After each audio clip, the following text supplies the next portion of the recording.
Hello and welcome to another episode of the Neverstraightanswer podcast, the podcast that aims to cover a wide range of topics from conspiracy theories to popular culture and news. I'm your host Gaz, and joined in the studio, it's the birthday boy Taylor. Hey, good evening. Thank you very much. Whoa, happy birthday to you. Thank you. And you look like 1, 2... Better living in a zoo. Happy birthday, mate. Thanks, mate. And thank you for all my birthday wishes as well. Oh, yeah, Twitter was alight with birthday messages for you, wasn't it? Thank you very much to every one of you. Oh, yeah, it's beautiful. It is, Did you do anything nice? People, did I do anything? No. To be honest, no, I was looking into something that I was talking to with someone last week. Right. About the birth certificate. Yeah. Which is coming up in an up-and-coming episode, so don't give too much away. I won't. I will be bringing more then, because I'm looking into it a bit more, because things have changed. Well, there you go. Yeah. Well, we'll get into that, but it's been another week. It has. It's been a pretty eventful week, to be honest. World seems to be going back into some variant levels of lockdown over the last week. I was starting to think of being a bit optimistic, and then everything starts going weird again. Besides that, other than that, obviously been talking about birthday boys. Been watching The Boys. Yes, we have. Let's hear it for The Boys. Yeah. Let's hear it. It's been amazing, this series. It's been a good series, yeah. Yeah, you've caught up finally. I have, I feel like I've got someone to talk to a bit about. Yeah. It's been really good. I won't spoil it, but get on it. Amazon Prime.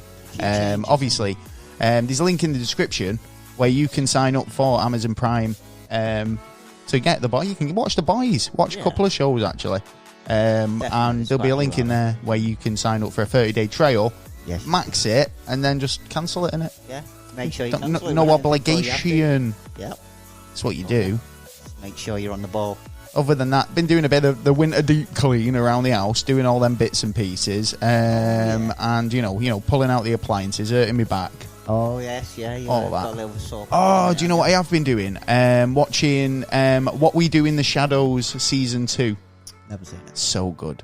If you've never seen it, it's do you know what? It doesn't do it justice when anyone tries to explain What We Do in the Shadows. Just watch it. Yeah. It's an FX series, but I mean the original documentary. Yeah. If you liked Thor, the new Thor movie, and Taika Waititi, it's him and Jermaine Clement from the Flight of the Conchords. Oh right, yeah. Brilliant series. Right. But yeah. Well, if I see it, check it out if you do get the opportunity. If you do get the opportunity, but it's called What We Do in the Shadows. It's about vampires, but it's comedy. It's a comedy spoof type thing. So. Besides that, we have got a kind of talking about spookiness. Oh yeah. We have got an absolute epic episode coming for you today. Oh yeah. We're going to be joined by special guest Keith Linder. Yeah, man. The author of the book The Bothell Hell House, Poltergeist of Washington State. It's a true story. Yeah. So make sure you stick around for that. Freaky shit that goes on, man. It's a pretty cool story. So Keith will be with us. He'll be joining us and telling us all about it. Telling about his own experiences. Living in a house with a poltergeist, I suppose. Yeah. If that's not worth sticking around for, I don't know what is. But we'll get onto that a little bit later on. We will. Because we have got a new segment that we've been doing the last couple of weeks. Well, last week we started it, didn't we? Yeah. It's a new segment that we've called. Well, we'll let the jingle say it. Where's my jingle? Your jingle ain't worked, son. Oh, my jingle's gone. The timing went off, mate. See, this is the thing. Do you know what? Best laid plans of mice and men and all the rest of it. You try and get your jingle going, and then it doesn't. There you go. Right, I'm going to do that again. Yeah, do that again so the listeners can hear it. The new jingle for the new segment is this. So why don't you get a job? There you go. That was much better. That was much better. Thank you very much. Yes. So, NASA, why don't you get a job? Yes. Well, what have you been? We've been looking because basically, obviously, it's hard times at the moment. Oh yeah. And obviously, we want people to have the best employment options when it comes to the next career. I mean, you might be, furloughed, or you're waiting on finding, or you're looking for a new job. Yeah. And obviously, we want you guys to have the best opportunities. So we've had a look for some of the weirdest jobs we can find. Yeah. And I believe that you've got a bit of a perler for us. I have, actually, how would you like to be a worm picker? A worm picker? A worm picker. What, wait, picking worms? I've been picking worms a good long while, in a field. Yeah, get your fingers Is this for bait? Is this for, like, bait for fishing? Or? I should imagine it's for all kinds of different things. How much are they paying? Good wages. Is it good wages? Good. Yeah. Competitive? Yeah, call I were a maggot picker for a good few years. 25,000 a year. 25,000 a year for worm picking? Yeah. You got to watch your back, obviously. You get a bad back, and plus you're in the muck all day. Yeah, you know what I mean? It's not exactly glamorous work, but for 25 grand a year, that's it. I suppose is there overtime? I believe so. Yeah, and how do you apply? On which, how do you apply? You see. You just got to kind of go in. I'm assuming that if you searched worm picking jobs, they come up straight away in America by the looks of things. Is it just an American thing? Well, I've got it under dollars, so I'm presuming it's America. Well, I found this job. Chief Listening Officer. Listening for what? You're listening. That's it, isn't it? It's 60 grand a year plus. Is it? Chief Listening Officer. Okay. It's an unusual job, but it's basically it's social media type stuff. Right. All right. So a company will hire you, right, to basically listen in about their brand.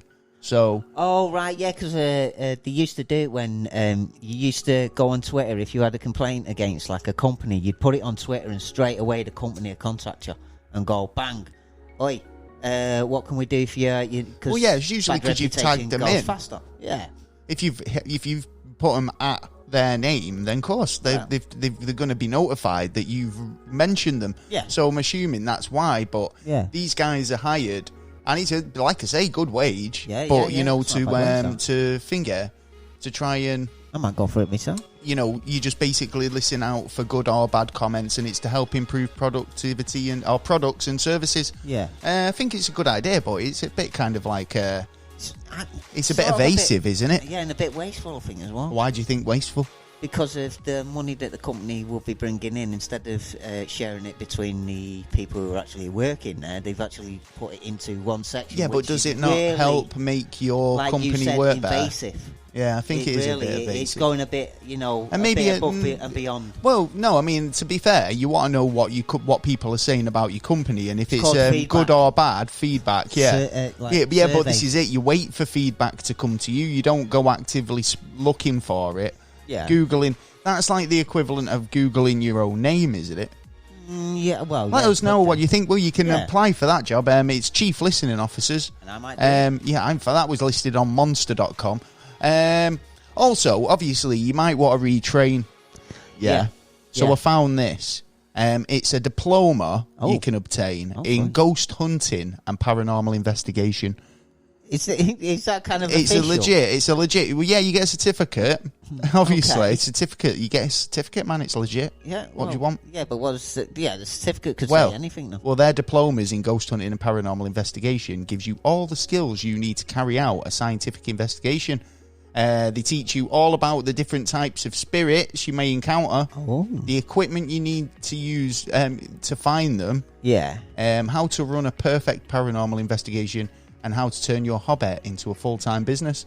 They cover on the course all types of spirits, signs of hauntings, ghost haunting equipment, investigations, evidence analysis, setting up your own paranormal investigation business and group, and turning your hobby into a business. Yeah, I think that's a good idea. The more of them go out, then the more evidence we get. And on successful completion of the course, you will be posted out a certificate. So it doesn't get much more official than that. That is true. I cannot say more. Also, obviously, there you go. That's it. Idea. But also, if you want to get involved and send us, if you've seen a mad job anywhere, just fucking send it over to neverstraightanswer@gmail.com. Also, we run another segment what's fucked up where you're from. We do. So if you've got any kind of urban legends or paranormal happenings happening in your local area, we'd love to hear about it. Yeah. Definitely. Ooh, I was getting a bit tongue-tied there. I do apologise. So you should. Cheers, brah. So, there you go. That's the segment over. Yeah. Dun. Right, well, this is the part of the show where normally I riddle Taylor. You right, do. but because I felt like I was putting him on the spot a little bit. You were, and I was shit at it. And he was terrible at riddles. I got one. Right, I got a riddle just in case because I wasn't sure he was going to come through with one I'm coming this through, week. So, yeah. But we've decided he's gonna put his riddle to me this week. Yeah. So I've actually got two. But whoa. I'm ready. You ready? Yeah.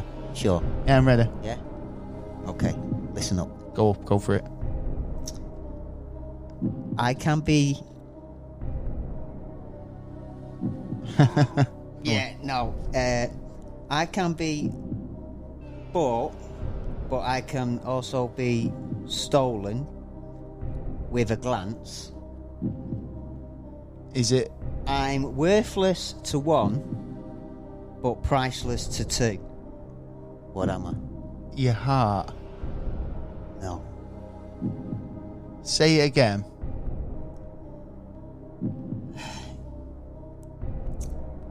I can't be bought, Right.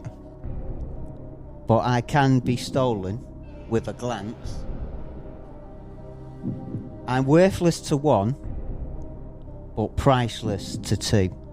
What am I? Oh God. So I can't be stolen.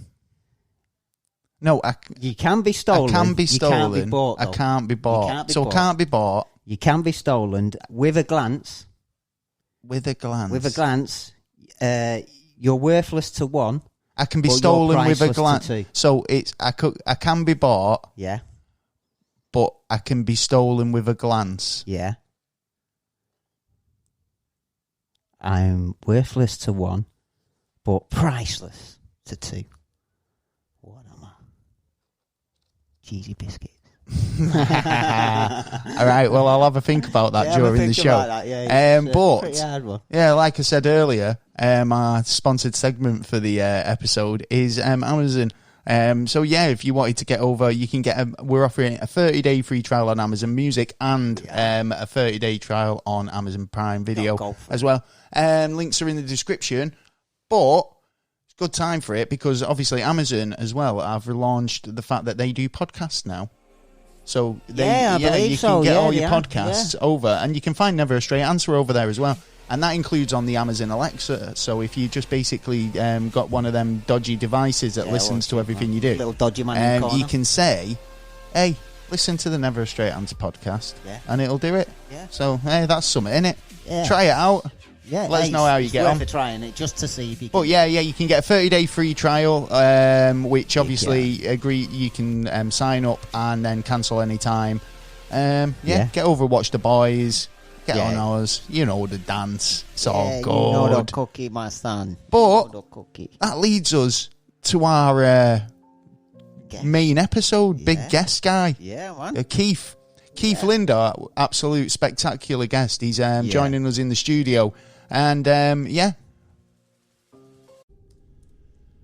So we're joined tonight by Keith Linder, who's an author and basically he's been through some paranormal activity of his own. He's wrote a couple of books. The first book is about his first experience, second book about the second property he lived in. And he's here today to tell us a bit more about his story. So welcome to the show, Keith. How's it going? Pretty good. Things are good outside of Seattle, Washington, on this gray, cloudy, rainy day on a Saturday, but pretty good. Well, pleasure to come on, honestly. Yeah, man. So how this came about is like Keith emailed us and basically said, I've would love to talk to you guys because I've got kind of this story. I've lived in a couple of houses which have had poltergeists. Is that correct? Yes. So do you want to fill us in? Because I'm really intrigued with this story. So go on. Oh yeah, can't wait, man. Yeah, so let's rewind back and go back to May 2012. The city is Bothell. Bothell is a suburb of Seattle, Washington, about 20 miles or 20 minutes northeast of Seattle. Right. And May 1st, that was the year me and my girlfriend moved into almost a brand new home. The home was built in 2005. We moved in 2012. And 2-story, single unit, nice neighborhood. And me and Tina, that's her name, we never in our life knew about the paranormal. We had no experience with the paranormal. And safe to say, no interest in the paranormal. Well, I think unless you're kind of interested in that from, as a morbid curiosity, I mean, not a lot of people are, is it? It's quite a niche thing, isn't it, really? Day-by-day lives. And that's what we were doing. I'm an IT professional, and we both have been together 2 years. So we move in, and lovely home. The day we went to go get the keys to the home and sign the papers, was interesting was the day we had our first activity, which, if you understand poltergeist phenomena, that's extremely rare. Was that not alarm bells straight away for you? That you've not even signed for the keys. We shrugged it off because, like I said, we were new, and what had happened was we were sitting talking, me and Tina, in the living room. House is empty. We have no kids. The homeowner had left. And we're just talking on the floor of the home, and out of the clear blue, we hear a kid cough. Oh. Now, this was a weird, loud, clear-cut kid cough that sounded like it came from one of the rooms upstairs. I remember looking at Tina looking at me, and we both said at the same time, "Was that a kid cough?" That's how real it was. And we felt it was odd. It sounded like it came from inside the house. That's how loud it was. But we have no children. The house is empty. So we shrugged it off, thinking that had to have come from outside, even though all the windows are one closed. of them things. Well, yeah, I think that's one of those things where it's like you might think it was louder, but maybe because the house is empty, like you say, your logic kicks in, doesn't it? And you start thinking, yeah, logic kicks in, and you got other things you're more excited about than a kid cough. And like I said, we have no experience with the paranormal, so there's nowhere to go with that except, oh, that's interesting, that's weird. Let's talk about our house again. Yeah. However, a few weeks after we moved in, we started having items missing or go missing. My extra set of car keys I never used, were gone. Tina's jewelry she uses periodically, have disappeared. Now, we've only been in the house a few weeks, and there's only you two there as well. Somewhere, the first thing you think is we must have lost these things while moving. Right? Yeah, or they're just misplaced, or because they're not in the regular place you would normally leave them. It's all new, isn't it? So yeah, I can totally see that. And generally, things will start, showing up again. This box or that box, or I thought I packed it here, but I actually packed it there. But the flip side of that is while we're having items go missing, and that includes our silverware. We wake up, have dinner, have breakfast, and you notice you're constantly searching for silverware. Like I could have swore we had more knives than this or forks. But the flip side of all that, the part that you can't really disavow, you can disavow or shrug off things that you own that are missing. It's hard to shrug off when items start appearing in your house. Yeah. Whoa. That don't belong to you. Own. Jeez. And when I mean appearing, I mean what kid kind of toys. Objects? Going back to that kid cough again. And these items are out in the open. These are not items you're finding hiding behind large appliances. These like are you walk items past somewhere and then you walk back and it's there. Yeah, something really blatantly left in a position where you're going to see it. It's on the coffee table or on the stairs. It's put in your path directly for you to interact with. It's something that you see in your direct path. And you wake up in the morning, you come downstairs to make a cup of coffee, and I kid you not, all your kitchen cabinet doors are open. Oh Every no. last one of them, top, lower counter, kitchen cupboard, kitchen closet. Straight away, that's when I'm on the websites freaking- looking for a new place. Honestly. Well, we thought we were being pranked by the neighborhood Yeah, that's what I residents. would But thought. still, that's a bit of. I mean, even if it was a prank, I mean, for somebody to enter your home, I mean, the rules are not as kind of thingy, but over here in the UK. But I mean, I'm led to believe that if someone was to enter your home, you've got a legal right to shoot them. It's a bit kind of thingy for Well, a yeah. prank. Yeah, but if you mate, you say you're not going to shoot him, are you? Well, you don't know. I mean, if Well, that's true. Don't someone's go in messing with disguise. you, Yeah. it's Well, that's the whole mystery because you're right. Our brain is saying somebody's entering our home while we're asleep, but we don't hear anything. The alarm system of the home, and this house is very heavily armed Yeah. with a security system. None of that's being triggered. So I'm looking at Tina, she's looking at me, and we're trying. It becomes a puzzle now. Now Yeah, we're thinking this is a prank. It's going to have to play itself out sooner rather than later.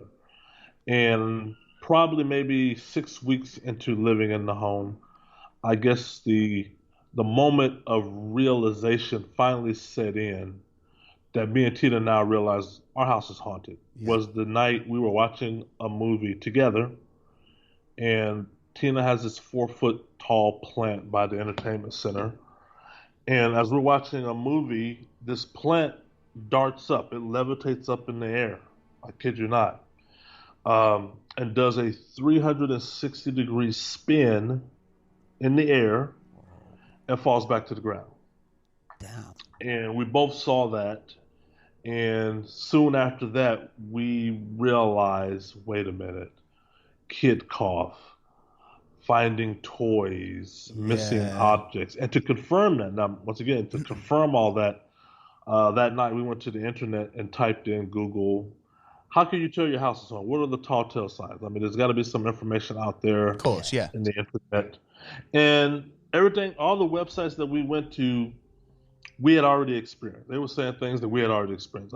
Missing items. Yeah. That typically happens. So you're just early ticking on. off boxes, aren't you, Jet, basically? You're going through these websites looking to see what help you can find, if you can find out if you've got any telltale signs that you're haunted, and you're literally checking boxes. That it's not actually in checking your mind. about 5 or 6 things off instantly. And the first thing we want to know is, okay, there's all types of hauntings, right? Is this a Casper the Friendly Ghost haunting? Yeah. Or is this a, Damon the Demon Child haunting? Yeah. Yeah. And Are you in any danger? Is first are we in yeah, any really. danger? And the websites, keep in mind, based on the evidence so far, we're not in any danger. Okay, Yeah. trinkets missing or appearing. Playing with you, it's got- not threatening you yet. You got a ghost who likes to play. It might be a lost child, and the internet sites advise us what to do. So talk to it, Yeah. try to establish a means of Communication. parole. Well, kind of being And- like, a mutual sort of cohabitation, if you like. Yeah. Yeah. And we would say that, hey, if you're gonna live here, be cool if you give us our items back. Be cool if you stop taking items. Yeah, the But ground we rules. don't do no harm. We can exist in this two reality, obviously. Yeah.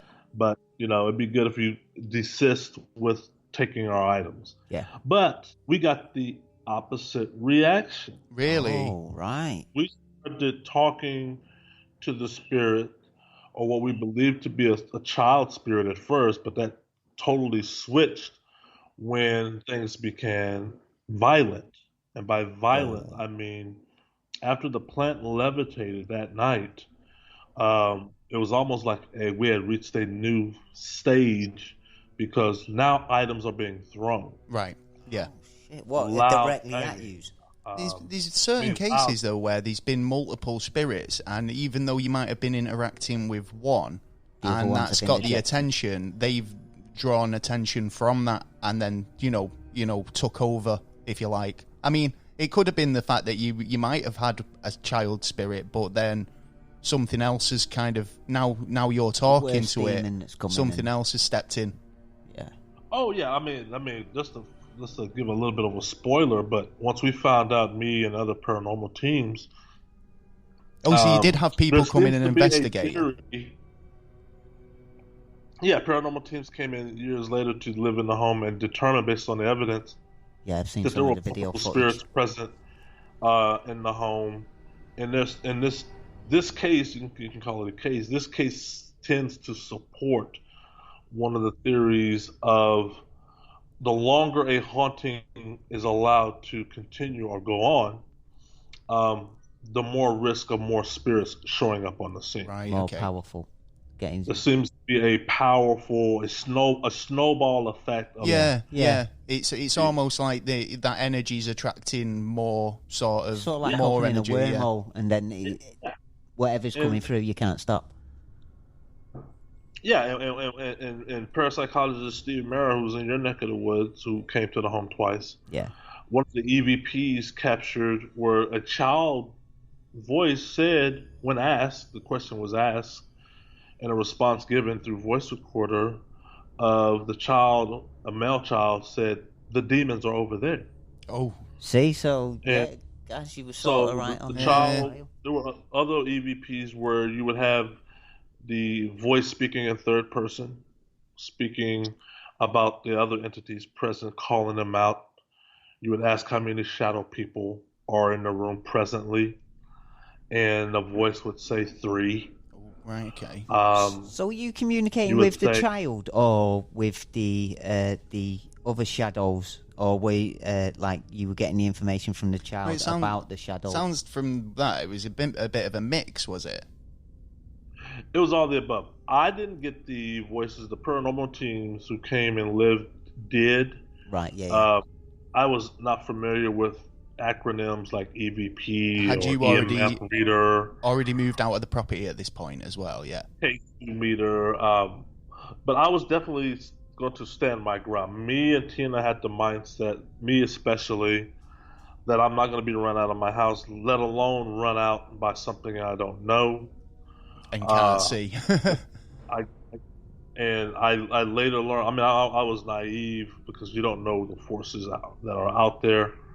True And that. believe it or not, the forces that were in the home took that as a gauntlet being thrown of a challenge, because malevolent spirits, and most of these spirits in our home were malevolent. They love a challenge. They live in the infinite, and we live in the finite, and I have to sleep eventually. I have to work. I have to maintain a day job. I have to make some sort of lifestyle, and they're going to run all through that. They're going to make life very difficult for me and Tina the next coming months. Sleep deprivation. I'm talking about lights coming on at night while you're sleeping. I'm talking about sheets being yanked off you while you're sleeping. Imagine your ironing board or your iron being thrown in your vicinity while you're sleeping. Wow. Shit, man. Imagine a door slam, or you're taking a shower, probably the most vulnerable time when Yeah, you're in of the home, course. you're bathing. Well, most of the And time they when you're in your spirits home, don't let you're up on that. vulnerable. It's not like they say, "Oh, Keith and Tina are bathing, we'll leave them alone." No, they're going to exploit that, just like a predator would exploit a wounded animal in the forest. That's We're true. bathing, and they throw an object in your shower with you. They turn off the lights and slam the door. They leave a haunting message. You know how steam develops on your mirror when you take a shower, and you step out, and there's a message saying "die." Oh You know, God. it's you- written on the misty mirror, and while you were taking a shower, could not have happened in less than a second or two ago.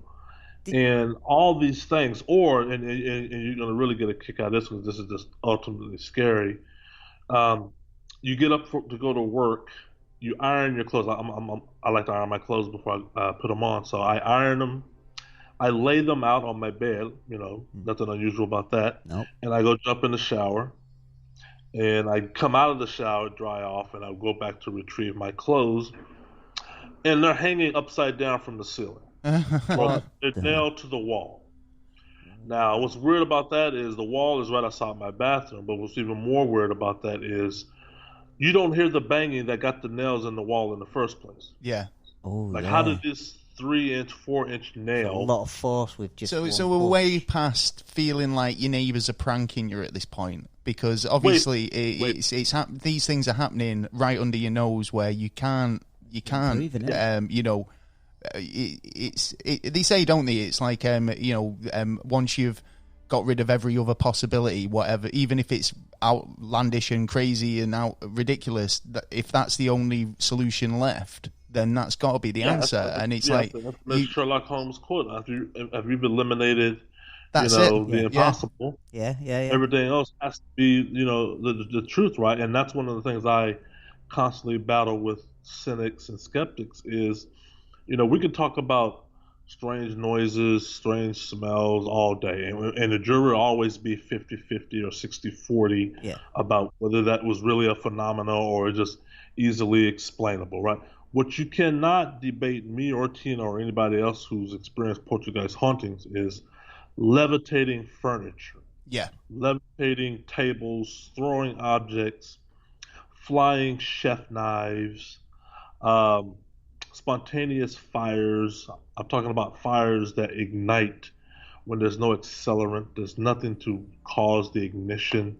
Even me, when I contacted the fire department because I had a poster catch fire in my office, and this is during the height of the activity, even the fire department local to the Bothell area responded to my home, and they do this for a living, and they got fire experts and all that, fire captains, and they themselves cannot explain it. They're like, we don't know what caused that, Yeah, and because I'm usually they'd be able them, to put it down to an electrical fire or, arson or anything like that. That's why they have these chiefs, of course. A poster, I mean, it'd be different if a poster was hanging over a chimney or a poster was hanging over a heater or a lamp. Yeah, there was a candle with a naked flame nearby or something. Yeah, but if there was absolutely no accelerant and no way of that flame igniting... There's no heat source. And I called the fire department for that very reason, because I needed to get their official documentation. And they said, we don't know what... But I knew, because we had seen so much activity, but I'm not going to tell them. They think I'm crazy. Did you ever think of ignoring, going back to the ignoring him and seeing if the process would have reversed back? I've entertained that idea of going back to ground zero and seeing by returning back, leaving what's attached to me there. I've thought about that. Probably the only thing that's preventing me from doing that is, number one, is the house is occupied by a husband and wife. Yeah, fair enough. Moved in, has anybody that's lived there previous reported any activity, or do you think that it had kind of? They have, yeah. So there's a history in there then. Yeah, that's a good question. That's what's in book 2, and book 1. Book 1, and I was able to, because that's one of the questions paranormal teams ask you, and it's a fair question to ask when you're trying to troubleshoot the problem. Is, okay, we need to go back to possibly previous tenants to see if anybody had similar activity. That way we need to find a timeline of when this began. Yeah, of course. Yeah. And I did. I was lucky. I found a family who moved into the home 2008, 2009, a wife, a husband, and 3 children. And once I caught up with her, and we talked numerous times, and she explained to me, she didn't want to explain, she was very nervous and hesitant. But she felt that she owed me an explanation, because number one, I found her, and number two, they had went through something similar. But she was very clear in what she said, and I'll quote her. She said, the house was a living hell for them. Right. It felt like it was alive. She said the house, these are her words, not mine, the house felt like it was alive. She became depressed and suicidal in the home, and did try to commit suicide 4 times in the home. Her son got very sick, developed a rare form of meningitis in the home. Do you know what? This is really interesting. This, I'm sorry to stop you, but like I said, I've never personally had a haunting experience, but I lived when I was very, very young. I lived in a haunted house, and the room that was haunted was the room my older brother stayed in. And when they moved him out of that room because he was activity, my mum and dad stayed in that room. And the very same night, he was rushed into hospital with meningitis. Yeah. Yeah, there How is how crazy is that? there's a few documented cases of linkage of meningitis. We don't know why, but linkage to meningitis to poltergeist hauntings. Do you think it's What was because of interesting like about they say a cold the air, sun? don't they? Like a chill comes into the air. Do you think it's so cold that I mean, I'm just clutching at straws, but I mean that's the only sort of connection and link I can come up with I'm on that. thinking more like radiation Oh, maybe going through Who the knows? body. I think there's a little bit of both of cold and a little bit of radiation, high EMF. Yeah. Because believe it or not, that same son, the child, spoke of seeing shadowy figures. Oh, Now, this is interesting. Everything I've told you so far has been happening in the home, yeah. and me and Tina have been witnessing it. And I had not yet disclosed to Tina, my girlfriend, Mm. that I had begun seeing shadowy figures. Right. I Right. could not make heads or tails of it. And when Rhonda, the previous tenant's name, told me her son was seeing them, I knew I wasn't crazy because Yeah. his Yeah. room is now my office. Ah, you Right. see. I saw the shadowy figures was once his room. So, can you tell me a bit about the house itself? I mean, what was the history there? I mean, obviously you're probably going to get to that. I don't want to spoil your flow. It just feels like there was something's happened in this property, you To know. kick this all Well, yeah, off. two things. There's two dynamics with this property and the land. And anybody who's listened to this podcast can Google and verify because it's on the internet Yeah. and prove I'm not making it up. But It's Bothell, true. I've seen Washington, it. like a majority of where I live, is called the Pacific Northwest, has a long Native American history, Right, okay, yeah. extensive Native American history. Bothell, where I live, the county is called Snohomish County, and that's a Native American tribal name. Snohomish is a Native American term. Okay. I was able to dig and find research in Bothell that in the mid 1800s, relatively close to this neighborhood that we lived in, 500 Native Americans were purposely or allowed to die from smallpox. Oh shit, right. And the tribe is called the Dunamish tribe, or AKA the Willow people, were heavily, I guess, occupants of the Bothell area at the time. And this area, the city of Seattle, matter of fact, the city of Seattle is named after Chief Seattle, were wars and factions between the settlers and the Native Americans of that day. Right. What sort of was the breadcrumb, if you will, of how we were to determine that, me especially, was the Native American wall writings that were being left in my office by the poltergeist. The poltergeist was leaving upside down pictography, Native American images on the wall. I see, right. Did you ever think of going and seeing a chief of their tribe now to see if there was any way of, freeing Well, yeah, spirits? shamans came to the home. Shamans, Native Americans, Yeah. to the area, and like I said, several shamans came to the home. Everybody pretty much threw everything at this house but the kitchen sink. Yeah, because I could It's imagine, just obviously, if you're convinced that this is going on, and you sound like you the type of person that will research these things and try and you've obviously explained a couple of times tonight that you got on the Google and you had a look into it. You know, you seem like you're quite a capable person in that respect. So I think.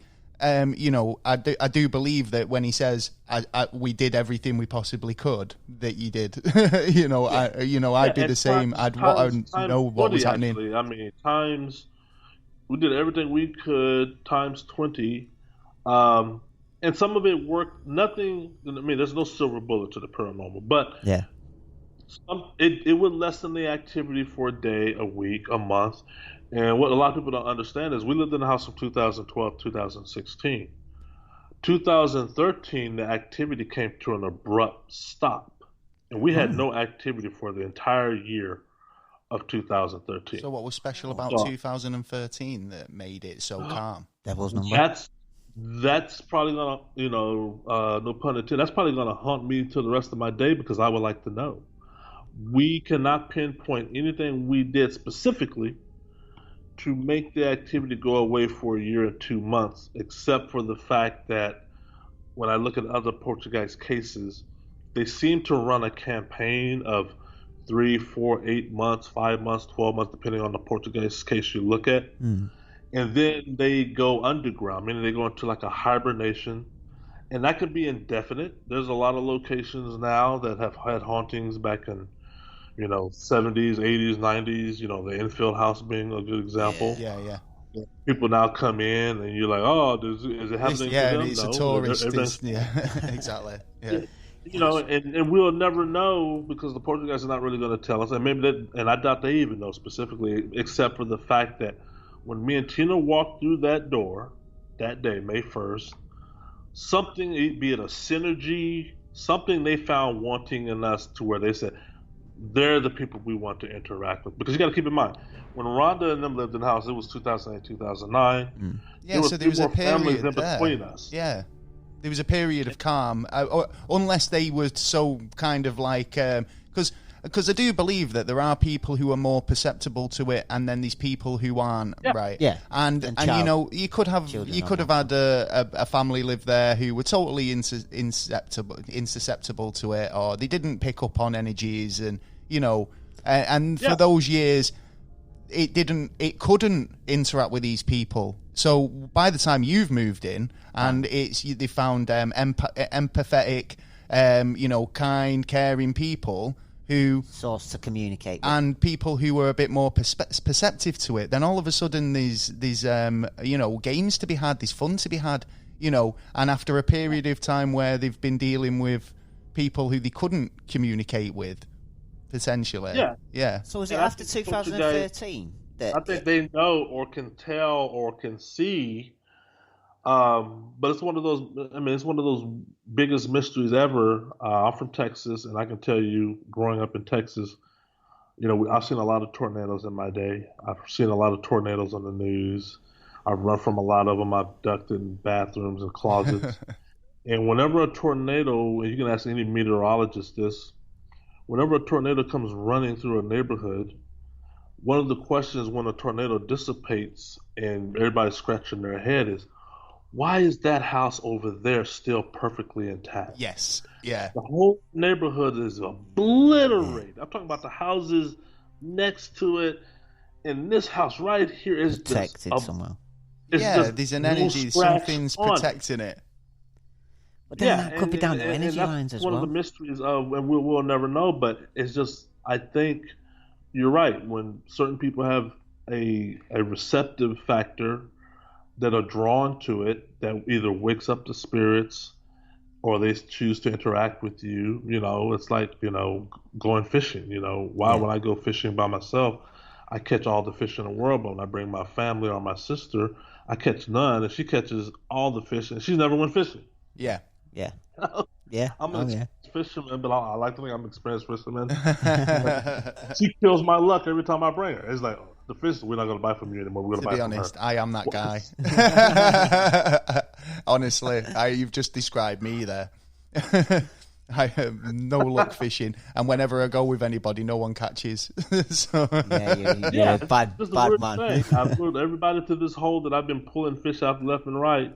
Well, and now when I bring them here, they're like, Keith, there's no fish here. But this is it, isn't it? It's almost like that when you've been practicing a new skill and then you go to show somebody and then it doesn't perform. You can't do it. It's almost like that. And trying to persuade somebody that something's happening in your property, and you've seen it and you've witnessed it countless times and different levels, and then all of a sudden you're like, nothing's happening.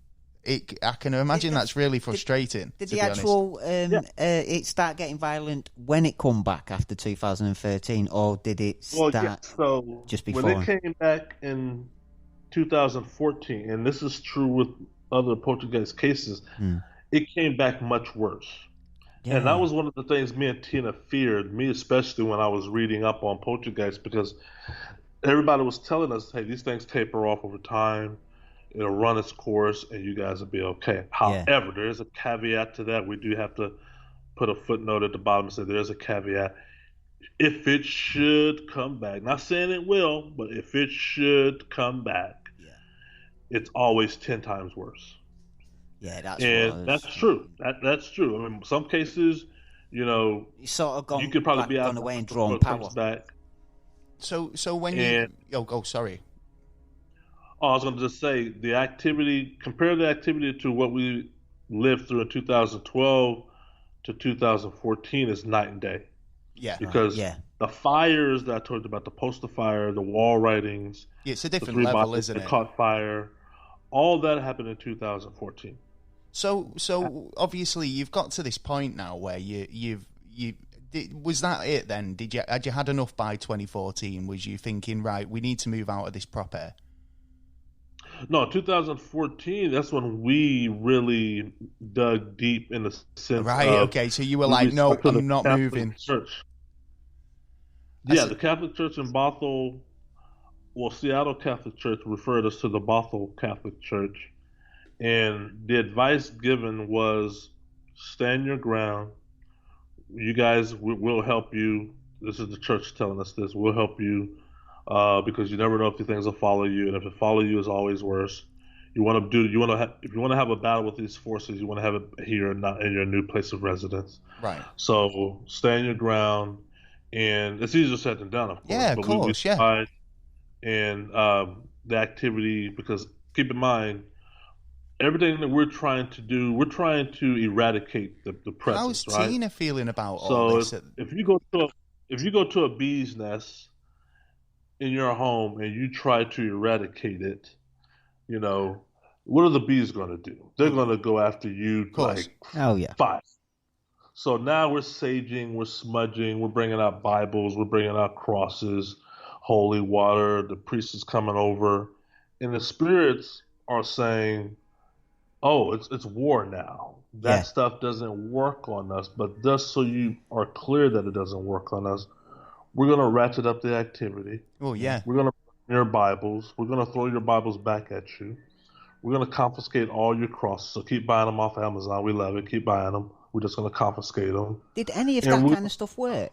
No, he's just saying there, none of it None worked. of it at all. And that's it, because the idea that by you bringing these things into your home, it's declaring war on them. They're not going to be, they're thinking, Yeah, but oh, I'm right, thinking- well, none of this works, but you take your best Yeah. shot. We're going to ramp up the activity I'm now. thinking more of like, holy water spread along the room. It can't go, in that kind of direction because of holy water. Is that No, all they just... stole the holy water. I mean, What? you're right.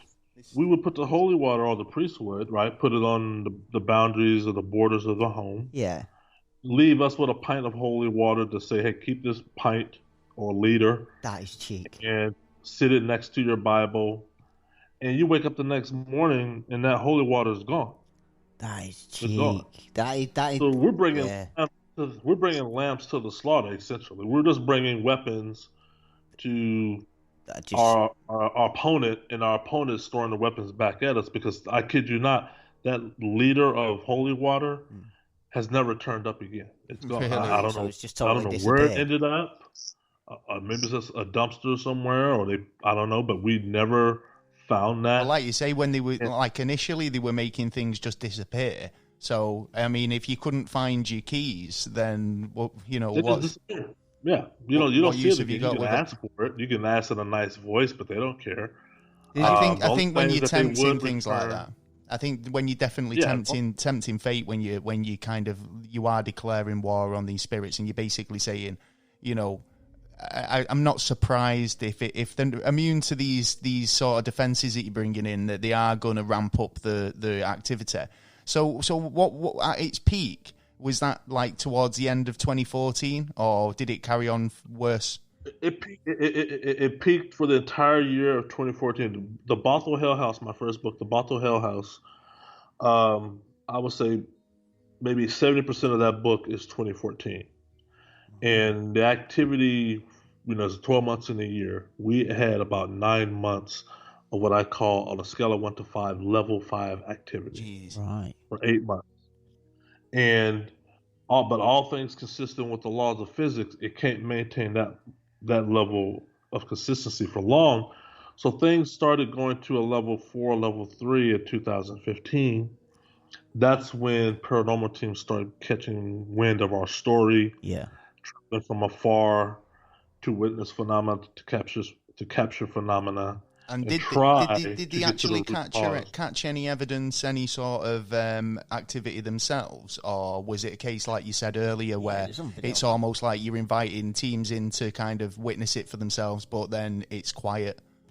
Well, the only team that happened to that who came in, but they weren't there that long, there was Ghost Adventures. Ghost Adventures were at the home for 5 hours, but that's a shot in the dark. Is that They it? they caught nothing, but that, I mean, 5 hours is nothing. That's the No, time Yeah. yeah, and a that half. is not even wasted. But um, paranormal psychologist Steve Murray and Don Phillips, who from the UK, Nick Kyle of the SSPR in Scotland, who was president of the SSPR at that Yeah, time. yeah. Is that They the lived in the Society home for for half Psychical week. Research?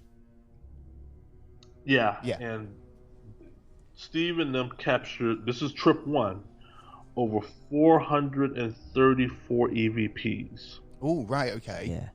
on the first visit, 220 something on the second visit. Steve and Dawn witnessed cameras being turned on their own. Steve and Dawn, with their own eyes, witnessed a ball, like a beach ball, go through a wooded table. Oh. Steve and Dawn witnessed the phantom footsteps. Steve and Dawn captured the shadowy figures. I don't know if you guys seen there's a documentary, Demons in Seattle, Right. Uncovered. I'll be free on finding YouTube. that. It's an I hour will and be a half. finding that tonight. I think I watched it. Actually. Did you Yeah, watch I it? mean, it has everything that they captured the two times that they made trips they made to the home, Yeah. and all the EVPs. I mean, these are clear voices. These are not the EVPs you see on paranormal shows where, it's a muffle or that could be anything. No, these are intelligent, what I call contextual EVPs, Yeah. where you ask a question, you get an answer, Yeah. Perfectly a pitched direct answer. answer, clear, concise. Steve and Don will only document Class A or Class B. Anything below that, they would just discard. Nick Kyle, who's a little bit more conservative than both of those men put together, classified the haunting as a true poltergeist haunting with his extensive background with Scotland poltergeist cases. Yeah. Yeah. So you have all that, and then you have the United States team, Nikki Novell, who's on the east coast of the United States. Her team lived in the home 5 weeks and captured an unbelievable amount. Right. Have they put anything They, out that any of their research out? Yeah, it's on my YouTube channel as well as theirs. Google Keith Linder listeners or Nikki Novelli, and you will see the Bothell Hell House or the Demons in The name Seattle rings House. a bell. Nicky Novelli, actually, for some reason, it's probably it's come up Probably with somewhere his- else. yeah. Yeah. She's an independent researcher. She's been doing it for like 20 odd years. Highly established, very prudent in her manner. I was very impressed by her and the UK team in the sense that they were the first teams who came to our house with the mindset of actually living there. Yeah. One of the things Portuguese phenomena is you got to live there. You can't come in and visit. Oh, we're here. We're gonna stay here a couple hours, and we're gonna leave. We'll be back tomorrow. No, live in the home. They lived in the home. Nikki and her team lived in the home. On top of they monitored it from afar with remote devices set up by me professionally to where they done. can log in and see the house from afar for 8 months. So they house monitored the home for 8 months, and then they trekked to the home and stayed there for 5 weeks. That's Stephen dedication. Dalton Yeah, no, stayed in that's a report that I can take seriously. Yeah. Just turning up for a few hours and just going, nah, not seeing anything. Yeah, and then It writing just some doesn't more. cut the mustard, No. does it? Really, I No. think you No, need to not when have a you know- full investigation. Yeah, not when the house occupant is telling you that for the year 2013 we had nothing. Yeah, exactly. So, Yeah, so 5 hours in the place isn't going to tell you very much, unless you were very lucky, and it just so happened to be a busy day that day. Right. And it wasn't. And the Portuguese are smart. They're intelligent. They know they can manipulate a few house guests if they know they're going to be there just a few hours. 5 weeks is a little bit tough to do. Keith still lives there. When Ghost Adventures were in the home, we were not there. Me and Tina exit the home.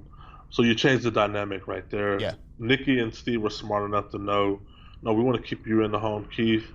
that increases our chance to get evidence. We're here to get evidence. Why would we sabotage our own investigation Yeah. by putting you up in a hotel somewhere? So How we was wanna watch how you. was your partner at the time coping with all this? I mean, was she? I mean, you seem like quite interested by it all, but I mean, was she as kind of? I'm interested in it now, but just let me tell you, when the faucet is running, when the activity is going full steam, no, I'm not. No, we're at our wits' end. We are. I mean, you're walking on eggshells because you don't know when something's going to jump off, Yeah. right? Yeah. You could be having dinner, eating soup, watching TV, channel surfing, and boom, it's on. It's like okay, punch in, Keith. We're about to bug you. You don't really know, so you're sleeping on eggshells. You go to bed. You don't know what. You never know what they're going to do next. They're very imaginative. They're creative, and it wears. They're tearing you down. They're tearing down your morale. You're frustrated. You're finger pointing at each other. Did you do this? Did you do Yeah, of that? course. I Did can you call imagine the it police? does Did you do bring that? strain onto the family life and And everything the else. negative You know. energy Yeah. that you would have been releasing as Negative well. energy You is would have so loved it. thick. It's so thick you can cut it with a knife, and it did lead to our breakup. It did play a pivotal role in us breaking up because, like I said, we were not aware of what we were battling. Sometimes help was intermittent. Yeah. Must have finally You got people, eventually you hit got a you, huh? portion of the community that doesn't believe you, a portion of the community that thinks you're making it up, Yeah. and you're trying to get more evidence so they'll believe you, and your reputation is on the line, and the spirits are just having a field day with all of this, Yeah. and yeah, it became frustrating. But Yeah, I can imagine it um, would. now outside the home, I can tell you now when I moved out of the Bothell house into my new home, it was almost like walking out of a pressure cooker. Mentally and physically and spiritually in the A lot of sense of stress. A taken off your a shoulders. release of stress and a release of like the idea that you have to yeah. live with this. Yeah. But But then didn't you move into another haunted house? Well, the house I moved into after the Bothell house, I'm not gonna say it was haunted. I'm gonna say I'm now haunted. Right. Yeah. Okay. I'm now of fallout or residual, energy. You walk into a fallout nuclear plant like Chernobyl Been or sprayed something with it like for a that. long You come time. out So you and they do you sprayed the feel little. like you've got negative sort of energy, negative, this is attached to you, or do you think it could be that? It will So go you're not on for a necessarily while. haunted, but you're more, like you say, soaked in this sort of energy. I would say, it's like a residual energy. It's some spirits there. It's not as many as the Bothell house. There's some spirits there. There's some attachments still attached to Keith Linder. Because right now, and I've been experiencing this for a few years now, are the phantom disembodied heartbeats. Most people, when they lay down and go to sleep, they just go to sleep, right? Yeah. I lay down, and I kid you not, somewhere in the night, I'm going to feel my mattress indentate. My mattress is going to lower, like somebody sat at the end of my bed. It's going to feel like an invisible cat or dog is walking towards me. I'm going to hear and actually feel, and I got this on my YouTube video or YouTube channel, heartbeats coming from within my pillowcase and mattress. Oh, that is freaky. You can hear the beats, because your ear is pressed against your pillow, right? And you hear it, Yeah. the tapping from the headboard. But the thing that always gets me is sort of like the weight. Imagine a bowling ball. Yeah, And yeah. somebody puts a bowling ball on your bed, right? Yeah, While you'd you're on it. totally feel it if somebody Well, sat on your bed. I think Yeah. you'd feel that indentation, like you say, and then you'd slightly move from the weight. It'd be. I mean, not everyone's lucky enough to have one of those super mattresses, but it's like from personal experience, I'd say that I would feel that. Yeah. Yeah, you feel that, and because when you sleep in, regardless of how deep your sleep is, if an indentation gets on your mouth, you're gonna feel it, right? Your body's gonna recognize that. What's even more creepier than that is the indentation makes its way towards you. So Oh no, you I'd be out. But you're not you put more a bowling sensitive, ball on the though. bed, it's gonna go toward the groove towards you, Yeah. and that's what you feel. And then soon after that, within seconds, the poking and the prodding, something like a slinky or something heavy, like a wet sandbag, or wrapped around your arm or your wrist or your ankle. So going back quickly, do you know you was just saying there about like you feel like you're haunted rather than the house you live in now is poltergeist, or there's a poltergeist there, or the spirits. Yeah, Could it be that there are spirits? Because I mean, I believe that like I say, there are probably spirits everywhere. Yeah, and maybe it's a case of that you've had this experience living in a quite violently, activity-ridden house, that now you're in a more chilled-out environment, that you're more susceptible. And even though, there are spirits there, they're not as kind of threatening as the ones you've had to deal with. Yeah, possible. Maybe I'm just trying to come up with a reason. Not physical malevolent. Yes, that's what I'm getting at. They're not. There's no objects being thrown. I haven't had a Bible catch fire in over 6 years. There's not wall writings. There's not pools of liquid coming through the ceiling or the wall. There's no knife being thrown at me. What still remains now are the night terrors, the nightmares, and the bed, the heartbeats. And that is I call still them, a bit I creepy, attribute them to the shadowy figures, because I still see the shadowy figures every blue moon. Yep, peekaboo around the corner of the room or something. Have you ever done hypnosis? So I see that, and the heartbeats I was experiencing, or the poking and prodding inside the Bothell house, so that never subsided. And I was getting attacked and having objects thrown at me while living in the Bothell house when I was away on business. I mean, I'm in a hotel now. I'm not even at the Bothell house anymore. So it is like it's something that's kind of with you. Yeah. We say Taylor was saying there, have you ever thought of kind of like regression or hypnosis to try and find out if there's anything, that your subconscious could tell you? I don't know who would do that. I make myself available via email or the books I put out, but nobody has yet contacted me to try and offer a solution or give you a bit of peace of mind. I'm open to the idea. I would.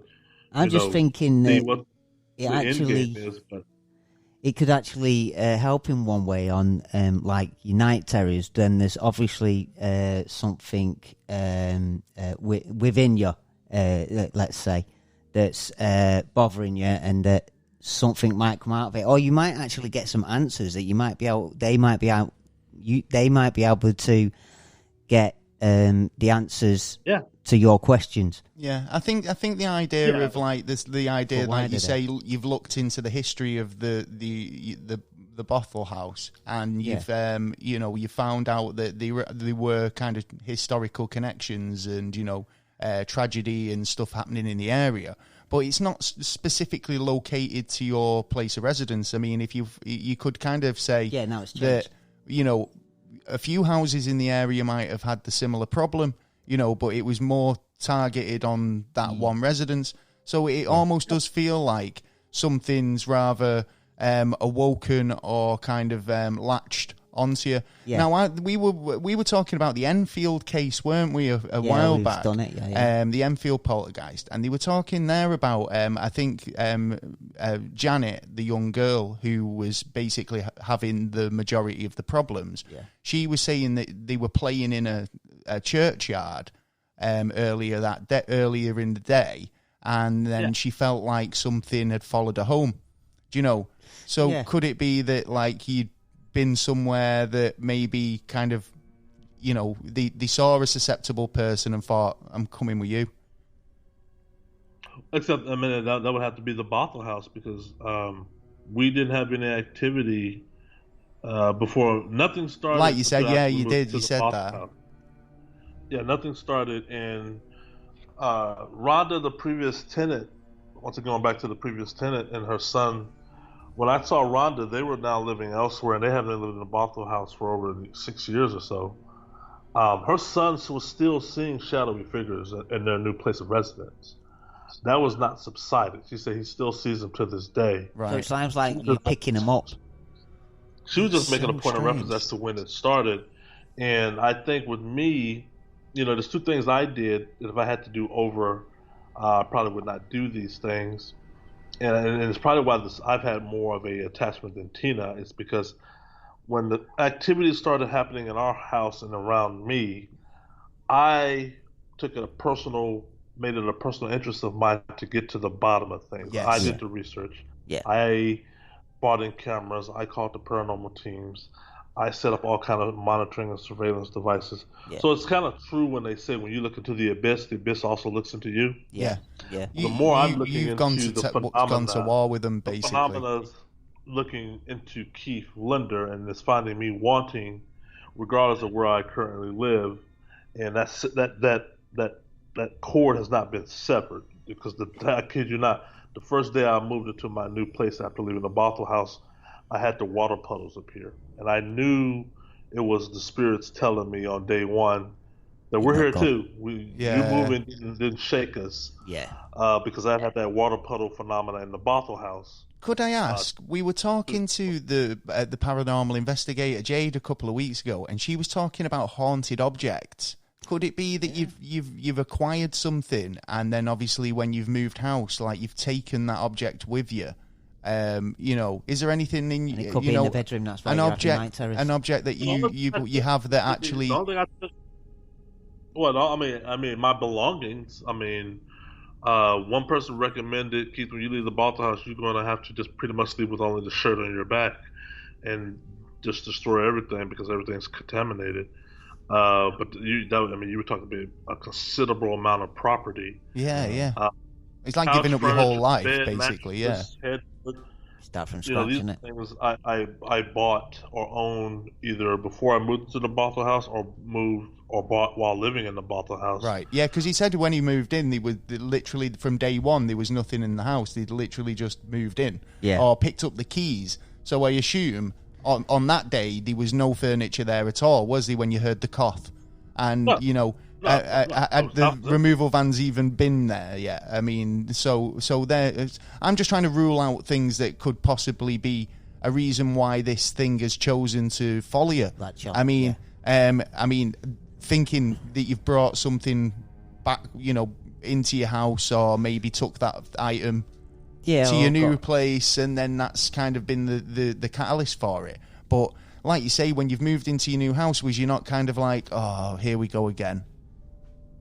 I was when I saw the water puddles. Yeah, that's it. Yeah, I bet. I'd just be like, no, I've changed my mind. Hours. It wasn't even 12 hours had passed and I had moved out, and the water puddle phenomena had begun.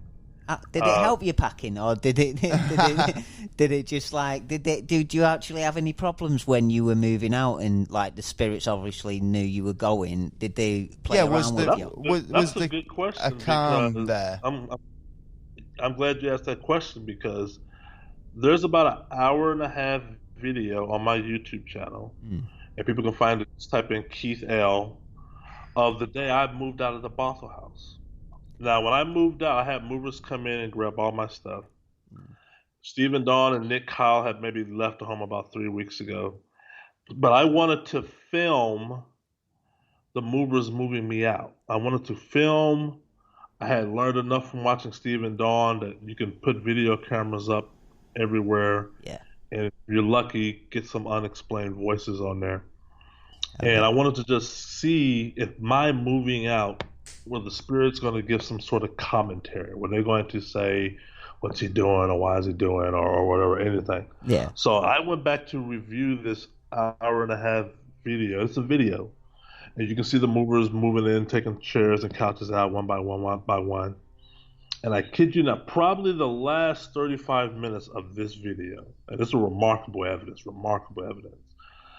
You see me sort of shutting the house down, locking windows and doors, making sure everything's nice because I have to beat the movers to my next place, so I have to leave soon. They're already leaving, so I have to after them. But before I leave, I'm shutting everything down. I'm leaving the video stuff recorded because I'm gonna come back. 35 minutes prior to that, you start hearing through multiple video cameras, because there's several, the whisper or the voice saying Keith. And the first one's very nonchalant. It's a slow Keith. Then another male voice says Keith. Then another male voice says Keith. Then they all join in and start saying Keith over and over and That over is and over and over freaky. together, to where it's almost a chorus. Just Now, giving I me kid you not. chills, mate. Oh, no way. Hell, That's I like we're would not be going, in that we need position, man. Keith. You see me leaving the home. You hear the door close. You see me leaving, and they're still saying Keith up until maybe about 20 minutes after I left. No. Now, So they missed you fast already. forward the Yeah, next that's it, they morning were missing when I you got already. the water puddles at my new place of residence is when I got the water puddles less than 12 hours after that campaign of Keith. And I'm waiting for some researcher out there because to me, that whole video rendition is valuable evidence to Yeah. whoever Yeah, studied the definitely. phenomenon. And that's available on YouTube. On I'm YouTube, definitely watching some of Loads your of videos on YouTube it. channel tonight. Yeah. I think I'm, It's you've creepy. really, The voice, really. it's creepy. It's almost they're doing almost like a hymn, but they're just saying Keith over and over. But it starts off slowly, then it picks up, it ramps up, and even when I leave, they continue. Because I'm listening to it, right? I'm like, okay, I'm not in the house anymore, so you guys can stop that. But they keep on after I've left. Yeah. And other people have seen it, watched it, listened to it, sliced and diced it, enhanced the sound, and they're like, Keith, there's over 60 Keiths in there. Really? Oh my day, 60. So Yeah. it does sound like the house is like an opening for whoever moves in or whoever's close to it to attach. It's a certain amount to you or to the next person who's going by. It's certainly. I mean, in terms of like for yourself, I mean, it must have changed your life basically. Tenfold.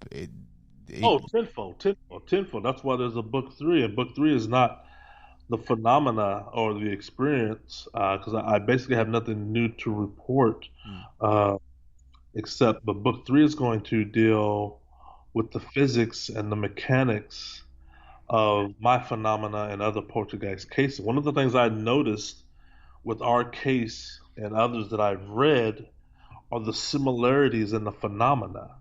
Yeah. And by that I mean objects fly through the air, but they fly defying the known laws of gravity, the known laws of aerodynamics. They don't behave in a manner. We've in which often talked behave. about ghosts being another plane or Yeah. another dimension, perhaps that And don't just give him more that don't clarity kind to of it. have our sort of or share our gravity. Yeah, it's sort of like and the all these quantum things. realm. That's what my book 3 is going to deal with and talk about. I've been spending the last year and a half researching, and I found a lot of stuff, within the science and astrophysics community. It really Oh, sounds wow. up my street. Yeah. That talk, about this, the parallel dimensions, the multi-universes, Ooh. string theory, all these things, that the late great Stephen Hawking and others have written about and talked about. Yeah. In this vast universe of ours that I see with my naked eye. I mean, I've seen objects levitate. I've seen objects penetrate through solid objects in my home. But there's theories out there called quantum tunneling. Yes. Uncertainty principle, the observer effect. You name it. The double slit experiment of electron of sending two beams through two slits and how they forming on the wall. When they're observed and when they're not being observed. Yeah. I know that experiment well, going, Yeah. or fade in and out of existence. Yeah. So all that I've seen in my house with my naked eye, scientists may see it in the CERN accelerator. Yes. In Geneva. Well, we were actually talking about this earlier. We were talking about time travel and kind of experiments being conducted at CERN and all these things, but it's all kind of like it's the unknown, isn't it? It's we don't know at this point whether these phenomena are other dimensions trying to reach out to us, or we're just perceptible enough to pick up on these other dimensions, and they might not even know we're here. But it sounds like in your case, they definitely did, because obviously they had this attachment to you enough to kind of want to. They enunciate words like you and I. they're very observant. They're intelligent. They're cognizant. Yeah. I'm going to go ahead and say they know the difference between right and wrong. And yeah, they seem to relish their abilities or capabilities over us, because the things they say that we capture on our audio devices, it sounds like they don't even care that we're listening in. They don't really care. It's like we're insignificant in that regard. They're not giving away the secrets by being captured on audio or video, which means they know they live on a higher plane. Yeah. And they're playing. A lot of things. I don't know if you ever read the book Flatland, when it talks about the two-dimensional entering the Yes. three-dimensional, Yeah. or the three-dimensional sphere showing the two-dimensional, his world or his or her world. Yeah, I totally get where you're coming from How there. things appear and how things fade in and out of existence. Like for a 2D, it'd be a line segment. if me looking at a 2D life form would be looking at a line. Yeah. Like, but from perspective of a 2D person, it's like flatland, like you say. Yeah. Exactly. It's really interesting, isn't it? I mean, I'd love to hear. Do you know what? I could talk about the physics of it with you till the cows come home, but we'd love to have you back on the show. I mean, when's your next book out? I mean, are they available? Where can they get your stuff? Well, the book 3 is, and I can give you the title. The book 3 comes out in December. It's called Poltergeists: The Night Side of Physics. Right. Okay. That'll be out December of this year. The Bothell Hell House, Part 1 is on Amazon, obviously. Part 2, Attachments, Poltergeist of Washington State, is also on Amazon. We'll throw some links up on the social media as well, so if you're interested and you want a copy, we'll make sure that there's some links up in the description as well for tonight's episode, so you can get yourself a copy in. Oh, yeah, definitely. Oh, yeah. So, and you say you've got a YouTube channel as well. Where can people find you on there? Yeah, so type in Keith space L, and you can't miss it because you'll see a whole bunch of Demons in Seattle for Keith L. That's me. That's my channel. It's over 600 videos on there, so I tell people look at all of them when you have time. Start from the oldest to the newest. Because people are going to see. It's a story, isn't it? From the beginning to the end, a story. It's a video diary of the activity. It's also a insight into my learning process of this whole ordeal. Right. I'm a newbie when this thing starts, and I'm still a newbie, but you're going to see a growth factor in the sense of, this is the activity. This is his response to the activity. How are you now? This is the help. People responding to help him. This is what he's found out. This is what he's doing now. This is what he's about to do. So it's a journey. The viewer goes on a journey. There's some scary stuff. The heartbeats I told people about are on there. The makeup of the black oil substance is on there, how that was determined. Lots of voices, lots of EVPs. Stephen Dawn's findings, Nick Kyle's findings, everybody's findings is on there, my findings. The water puddle. There's 2 videos of that. The shadowy figures, several videos of that. So there's the Grey Lady apparition. Sounds like the whole journey basically was documented. And then this is the thing, isn't it? I think in terms of having evidence, I think you can never take too much, video and audio and. The Bothell House, and this has been said by both SPR and ASAP. And the Australian Psychical Organization is probably the most well-researched and documented poltergeist in the 21st century, in the sense of there's all the data on multiple sites, paperwork, video, audio. I kept a detailed record of the phenomena, and it's all available, 99% of it is available free to the listener. When people read my books, one of the things I wanted to make them have value of my books is I want it to be interactive. So both books are links to the videos we just talked about. Right, okay. That's good. That's really cool. Yeah. I do like that, actually. That's a good idea. So you can follow the journey as you kind of tell it in the book. Yeah. Yeah, exactly. So when I hear a loud bang, or me and Tina are wakened up by a loud bang, or an object goes flying in our room, and the day I had the video camera rolling, the reader is going to hear that. You're going to hear that in real time. That's not a reenactment. That's you're going to hear our response. Listen to our fear factor. Listen to our response, our trepidness, and then understand this is what it's like to be waking up at 3 in the morning by a shoe or an ironing board, something flying through at the air, mid speed past your ear or your nose, or a candle, something like that, or a fire. There's, that's in the book too. Well, to be the fair, Bible catching fire. like you say though, I mean, when it starts getting into those sort of realms where it's like knives and fires and things like that, it starts to get to the point where you start fearing for your safety and your partner's safety as well, yeah. So I think what you've done, I mean, is perfectly reasonable. I mean, you're braver than most. I've got to give you some credit there, Keith, because honestly, I think there's a lot of people listening who would have been like, not a chance. I would have been out first week. Yeah. Oh yeah. So kudos for absolutely sticking it out there. Yeah. And continuing and bringing more to it as well. And obviously, I mean, developing something out of it. So I mean, congrats on that. So we've run out of time pretty much, Keith. But wanted to thank you so much for coming and telling us. Man, it's a great the story. We'd love to have you back on the show again. Yeah. If you've obviously got anything else that is it that we've missed? Watch the documentary, please. Watch the Demons in Seattle Uncovered. And I'd love to get you guys this tape. We can run through that documentary, just talking about that alone. Yeah. Specifically the investigation, because like I said, Nick Kyle is in there, and you guys get to see the wall stuff that they had analyzed, the liquid seeping through the walls and whatnot, and you're gonna get the voices they found inside the house and outside the house. So I we can have a Demons in Seattle Uncovered interview.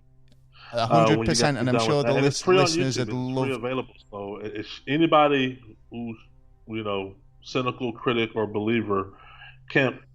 It's not a waste of time to watch something that's free. Of course, so and I mean this is it. I think no matter where you stand on it, I think you can watch these types of things, and then it's going to rather change your opinion, or it's going to cement what you already know, or it's going to go. You're just going to kind of go, well, I don't believe it, but. Whatever. I mean, I think anything that's going to open and expand your mind a little bit, it's always worth giving it a chance. It's good to show proof out there as well.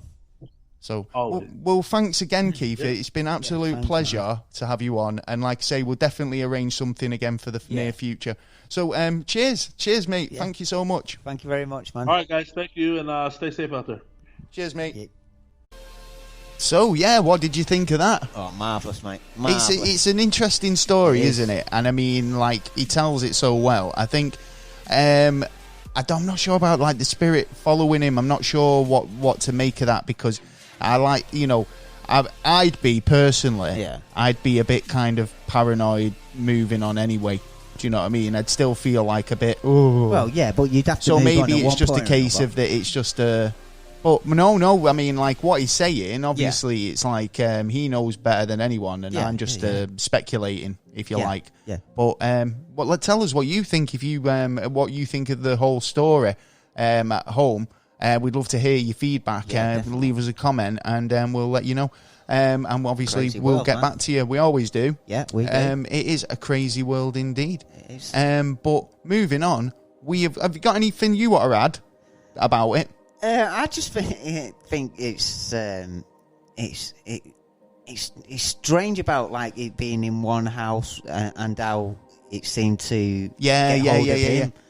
Because this is the thing, isn't it? Because we talked about it in like the Enfield hauntings, how it kind of latches on to Janet, and they do say that there's one individual that seems to kind of get the brunt of it. Yeah. So perhaps it is Keith himself, but I mean the thing is, it's like in this regard that it is strange that I know that's why I asked about the heritage of the building. Do you know what I mean? Who lived there prior, and it turned out to be a new build, and it was more to do with the land itself. Yeah. So but again, Strange that nothing was happening in other houses surrounding on the estate. Yeah, Do you that's know, true. It's But like it was more to do all with got him. Exactly. himself, Yeah. and his energy. You can find out more about Keith Linder and the Bothell Hell House, the poltergeist of Washington State. There's plenty to watch on YouTube about it. Plenty of documentaries, plenty of videos, man.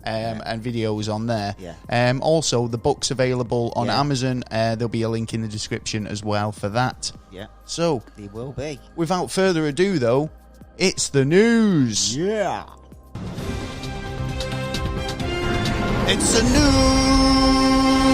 news! Oh, yeah, it's the news, and we've checked the internet for a whole 20 minutes, at least.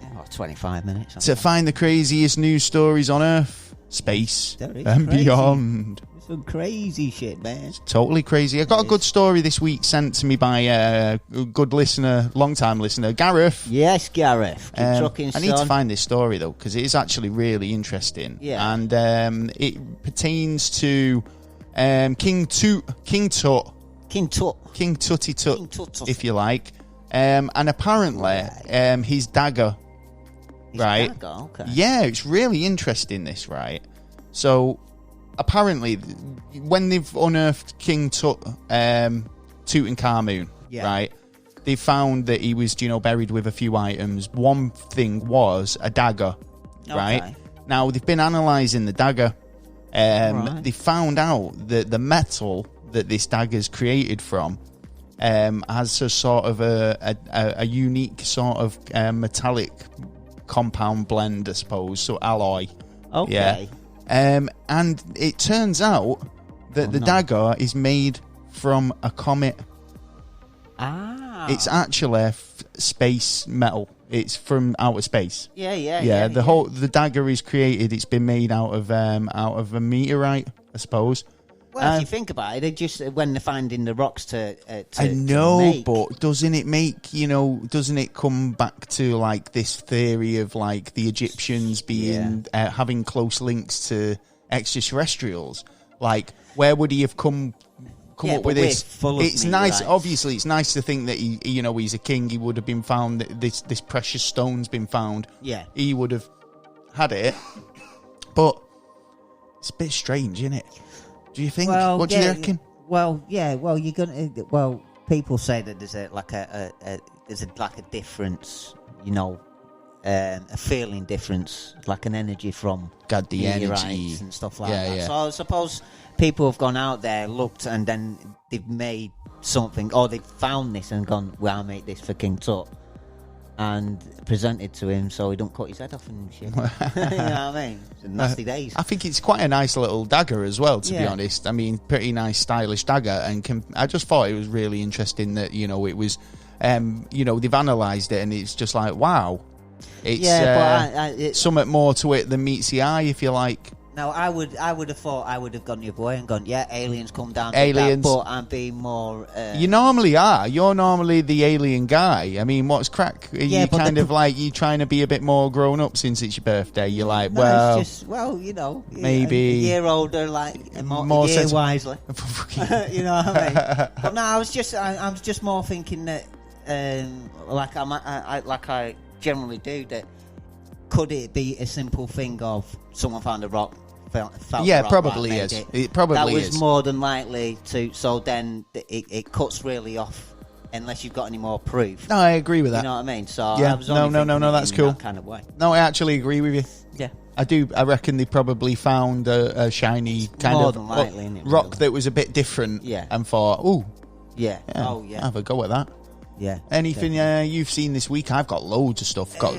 Did you see this about 120,000 year footprints? Yeah, we talked about it last week. Did we talk about it last week? Yeah, we talked about it last week. Yeah, I spotted something just before.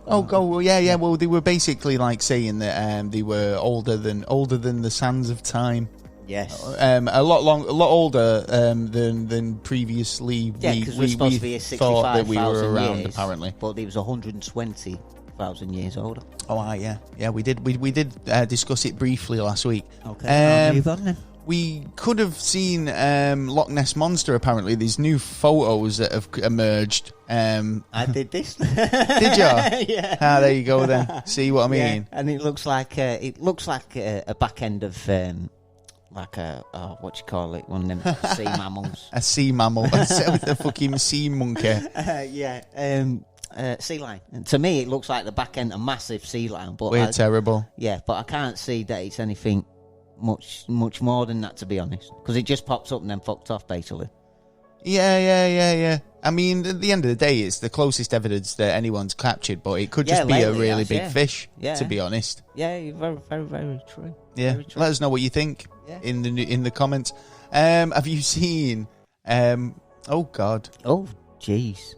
Technical issues. There is. Well, where you're having technical issues. Go on. A surprise has come in the Middle East. Oh right, what's happened? King Jong-un of North Korea. Has he shown up? First time ever has apologised for shooting a South Korean officer. First time ever they've actually turned around and apologised for killing an officer and that.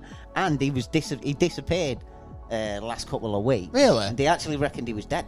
Yeah, but the couple of times you've turned around and said you thought he was dead. Yeah, because what was it? A couple his of teeth is different. You said His that. teeth are Do different you at the think minute. this guy's not really him? Well, like I he's think a lookalike or a stooge or something? Well, we'll soon know, because his sister will be the next one who'll be in charge, and she's supposed to be even worse than him. Well, maybe that's it, because it's a gender thing. Like Or it's she can't take actually over being because took over, or there's something else happening. no, maybe because it's like Korea that, like, you know, that she can't be in charge, but she is. Yeah. She but can make the rules. She just needs somebody up front. Puppet master. Yeah, and if he's passed, and then she's got a lookalike, the Paul McCartney one all over again. Yeah. That's what it is. True. So true. So what do you reckon to it? I mean, the fact that he's apologised for something. I mean, should he have done it in the first place? That's the big question. They've never done it before. No, they should have killed anyone in the first place, is what I'm saying. Well, it depends on what actually has happened, because the gates are open. They've been having a little bit of communication lately, but ever since Trump's been over there and seen let's him get and into had the the real conversation, world. he's been that things are changing over there. I don't know if for the good or for the bad, but there are definitely changes going on over there at the moment. Right. Okay. Yeah. So just keep your eye out. I was reading this about this seagull. Right. Seagull? Yeah, because so some fucking guy found this bird, right? Yeah. And he started thinking, I found this dead exotic bird, right? Because it was like a vibrant blue and black. Oh, yeah. Yeah. Blue and black feathered. Yeah. So he was like, this is something, yeah. Yeah. So he's got onto the RSPCA, which is the Royal Society for the Protection for Cruelty to Animals, yeah. And got him down, got the experts down and all that. Yeah, and they've looked at this bird, and it's turned out to be a seagull that's been dyed blue. Oh no! They thought it was like an exotic animal. Then it turns out it was a seagull that was blue. He said that they've had similar situations before where gulls have, got themselves into curries or oil. Yeah, and dyed themselves. Yeah, imagine getting curry stain. Man. But in this situation, they think that, and obviously they've actually had it somewhere. People have been that have actually physically dyed the birds pink. Yeah. Do you know, deliberately. Deliberately. Yeah. So, or thrown. Must have thrown some dye at them or whatever. Yeah. But it's terrible that. Yeah. But this guy thought he had an exotic animal on it, or an endangered species of some description, but it turned out to be a common seagull. Yeah, well, at least a seagull. It was a punk. It was a punk seagull. Hopefully, if it's been treated. Yeah, trying to get a bit of that shit off him. Yeah, but anything else you spotted this week? West Constant. West what? West Constant. Constantinople. No, America. Wisconsin. Yes, well, a man walking down the beach come across a wrapped up parcel. Yeah. So he cocaine. He thought it was cocaine or money, and he thought, I might be in here, you get me. So he took it to a bench, opened it up. It was only a brain. A brain? A brain. Oh, my, sorry, Yeah. again, shouting down your ear rolls there, sorry. Yeah. But why a brain? Brain. Where would the brain come from? No idea. So he got And hold of the cops. they've not found out where the brains come from? Well, actually... You've got to have a conclusion for me on this. I have a no. And you'll find out why. Right, okay. They're saying it's not a human brain. Right. They're saying it's an animal's brain. Yeah. Still. But they can't tell you which animal it's from. Hold on, if you can't tell which animal it's from, then How do you know obviously it's can't not tell a it's human? Yeah, exactly. You know what I mean? And they could be They're just changing the saying. brain. They're just Not saying every that. brain's the same. They're just saying that to kind of calm. Cover their ass, Like, oh, nah, it's not human, honest. Yeah. But we don't know if it is or not. But it had pink flowers in there, and I think they was on about 6 mice. What? Yeah, he was like, "What the fuck?" Some guy's Dead been having mice, some sort of yeah. ritual here. Well, It sounds like this it. is what come up that is possible ritual. Because, yeah, I would have thought that straight away. Ritual. Doesn't sound like It doesn't sound your average, normal. Your average butcher. What are you going to do? Oh, I've cut this cow. I chop it instead of I chop its head off and throw it to the fire or do whatever, or the dog. I'll put it in, wrap it, put a couple of roses in there and a couple of dead mice and throw it in the water or what? For seasoning. Yeah, For you know what I seasoning, mean? yeah, only the best. Yeah. Only the But- finest ingredients but for my monkey brain pie. But I think they was talking about it could have been a peace offering, Day of the Dead. I think it could have. Cinco de Mayo? Yeah, it could have floated up. I'm still not Possible. convinced. Well, that's one option that's come. If come anyone across. has any information about this, let me know. Or if Because anyone's honestly, lost a brain. If you've lost your Yeah, brain, if you've lost a where was brain. it found? That's In Wisconsin. the one. Crazy. On the beach. Well, it won't be there now. You'd have to go to the morgue now, I think. I think the police- but it's, someone's you left could, it. I'm sure if you said, has anyone handed in my brain, Yeah, you might get lucky. you'll be all right. But then how are you going to say that someone will have to do it for you if you ain't got a brain? No, it's no way. It's not. Yeah. You could own. You just taking possession of the brain. Anyway, Oh, okay. Yeah. talking of, do you know what? Right.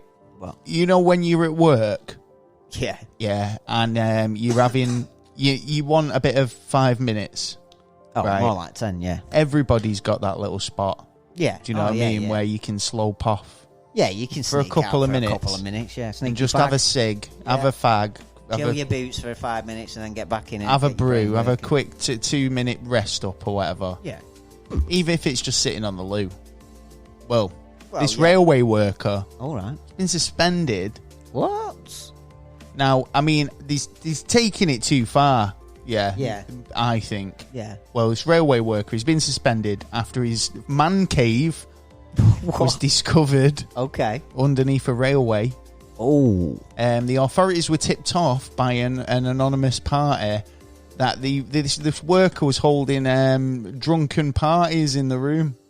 Yeah. Nice. So he's commandeered a room at his station or wherever he works. Yeah. And he's turned it into a man cave and started using it as a bit of a hangout. Hey, why not? Hey, if it's a free place. Well, why not? well, As no. long as It's, I'm in that one. well, the railways obviously thought it was a bad idea because they've suspended him. See, no one can have fun these days. with No, that. I mean, well, what is he working?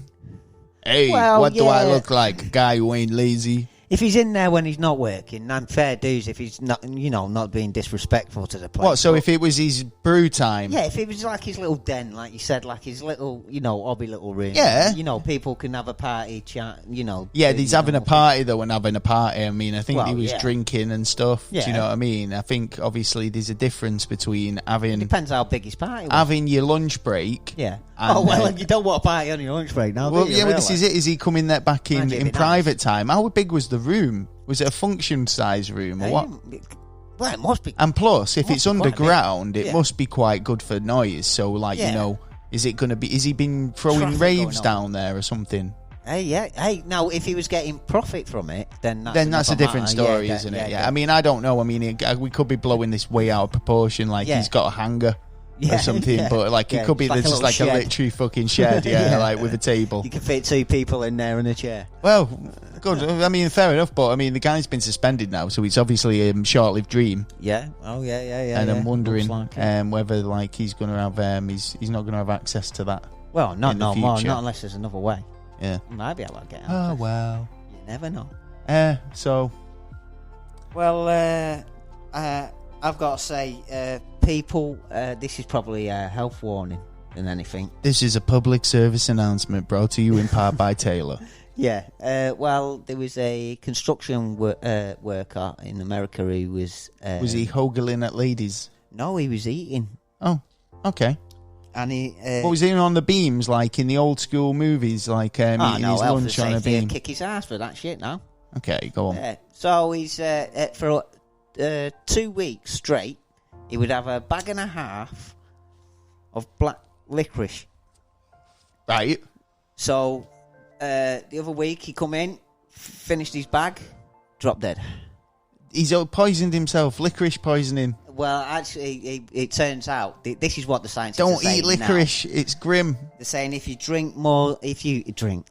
eat more than 2 ounces a day for 2 weeks straight, what it seems to do is it brings your sodium level down in your body, and it also messes with your electrolytes, and it basically messes your internal. So why did he? So did he think he was eating it for a health thing? Yeah, I think so. Yeah. But See, then this again, is the he should be problem. having like 3 shits a day with that. This is fucking the problem, man.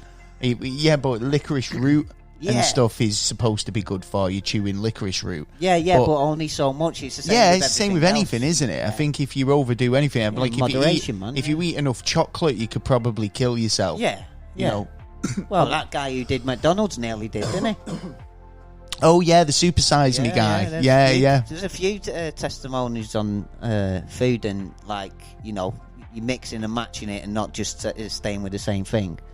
Oh yeah, just just eating anything or doing anything in you got mix excess and variety, man. is not going to be a good outcome, is it? No.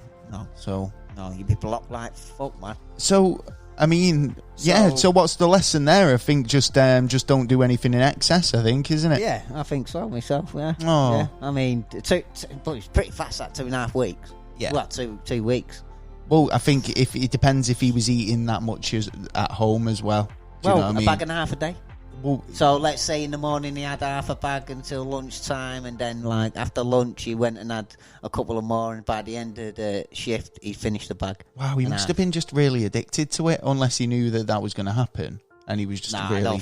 I don't know. I don't think it's widely thrown out there that eating too much licorice will. Yeah, it doesn't. It doesn't. You might die. It doesn't. It's never come up where I thought hasn't really. that it was something that could poison somebody with exposed use or whatever. But it's like rice. That's crazy. Rice has got what is it? I can't remember what the bleeding drug is. Rice has got a dangerous drug in it in small proportions. It's thingy, isn't it? Arsenic. Arsenic, that's it. Yeah. So you know what I mean, and it's same with nuts. Nuts contain. Anyone who's allergic. What? Yeah. So, you can even eat nuts, go and sleep with someone, and kill them by sleeping with them. Talking about rice, actually. Oh yeah. You know what?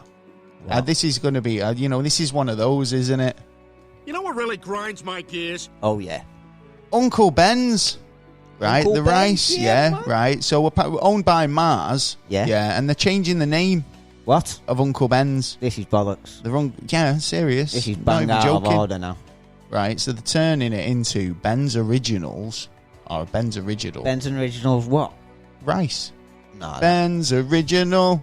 Uncle Ben's got a better ring Uncle to it. Ben, with great power comes great responsibility about rice. Yeah.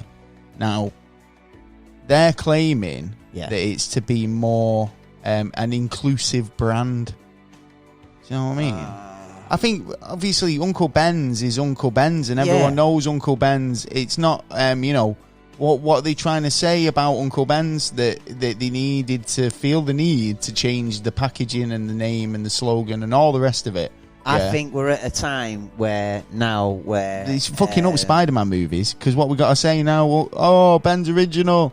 And we've got, it's like everything we've known from the past is being slightly rubbed out, but it's just changed and altered. No, but sometimes I feel like it's unnecessary. Yeah, you know what I mean. Another one is KFC. Yeah. Now they've done it right. Wow, they've changed their slogan from "It's finger licking good." Hey. Because of Corona. Yeah.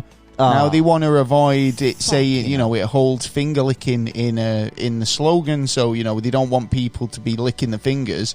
It's not hygienic at the moment. That's true. Coronavirus pandemic. Yeah, but surely you're going to wash your hands before you're going to eat. So they're changing the name or they're changing the slogan. They're going with the times because it's a public health cry. This Uncle Ben's thing. They're changing it because what? Because they're saying that they want to be more inclusive. And I don't understand what that means. Than Ben. Well, they're trying to put a racial thing on it, aren't they? Yeah, they're doing that's what it looks like. When they were trying to get rid of the Red Indian from the Washington Redskins. It's like it's getting a bit stupid on that side on some points, but actually, I can actually see where it comes do you know from the Uncle Ben character?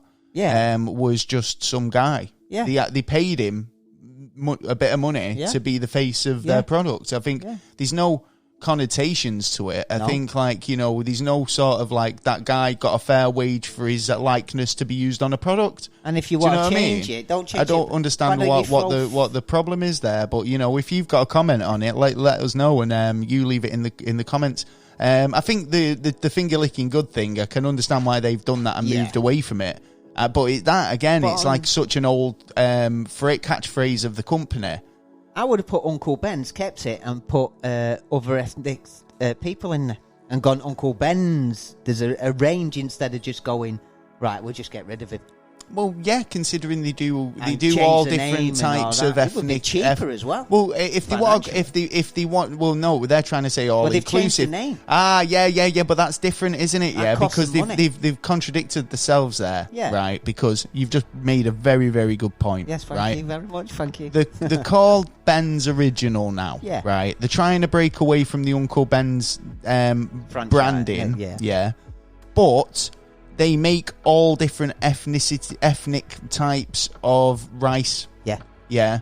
So they make rice from all different types of ethnicities. Yeah. So how is that being more inclusive? I think they need to take a step back. Well, I suppose that's being more inclusive, but what's... Oh, anyway, we could argue about this. I might be fucking talking out my ass, but never mind. That's right. Anything else you've discovered in the world? In the world of interest. In the worlds of interest. I've got one. Have you got one? Oh, I've got one here, which I thought was pretty interesting, actually. Go on. They've put a wax statue or wax sculpture in somewhere in Florida. Okay. And it's supposed to raise climate change awareness. And I thought it was a good idea because obviously it's a wax sculpture and it melts. Does it melt? Yeah, it's a sculpture of a man and his grandson.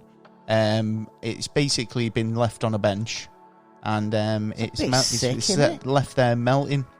It is, but I mean, at the end of the day, if you walk past that every day, it's going to be a bit of an eye opener for you, isn't it? Yeah, I think you'll be going there every day just to see how far it's gone. Well, and who's done some damage to it. It was the CLEO Institute installed the sculpture, depicting the old man and his grandson.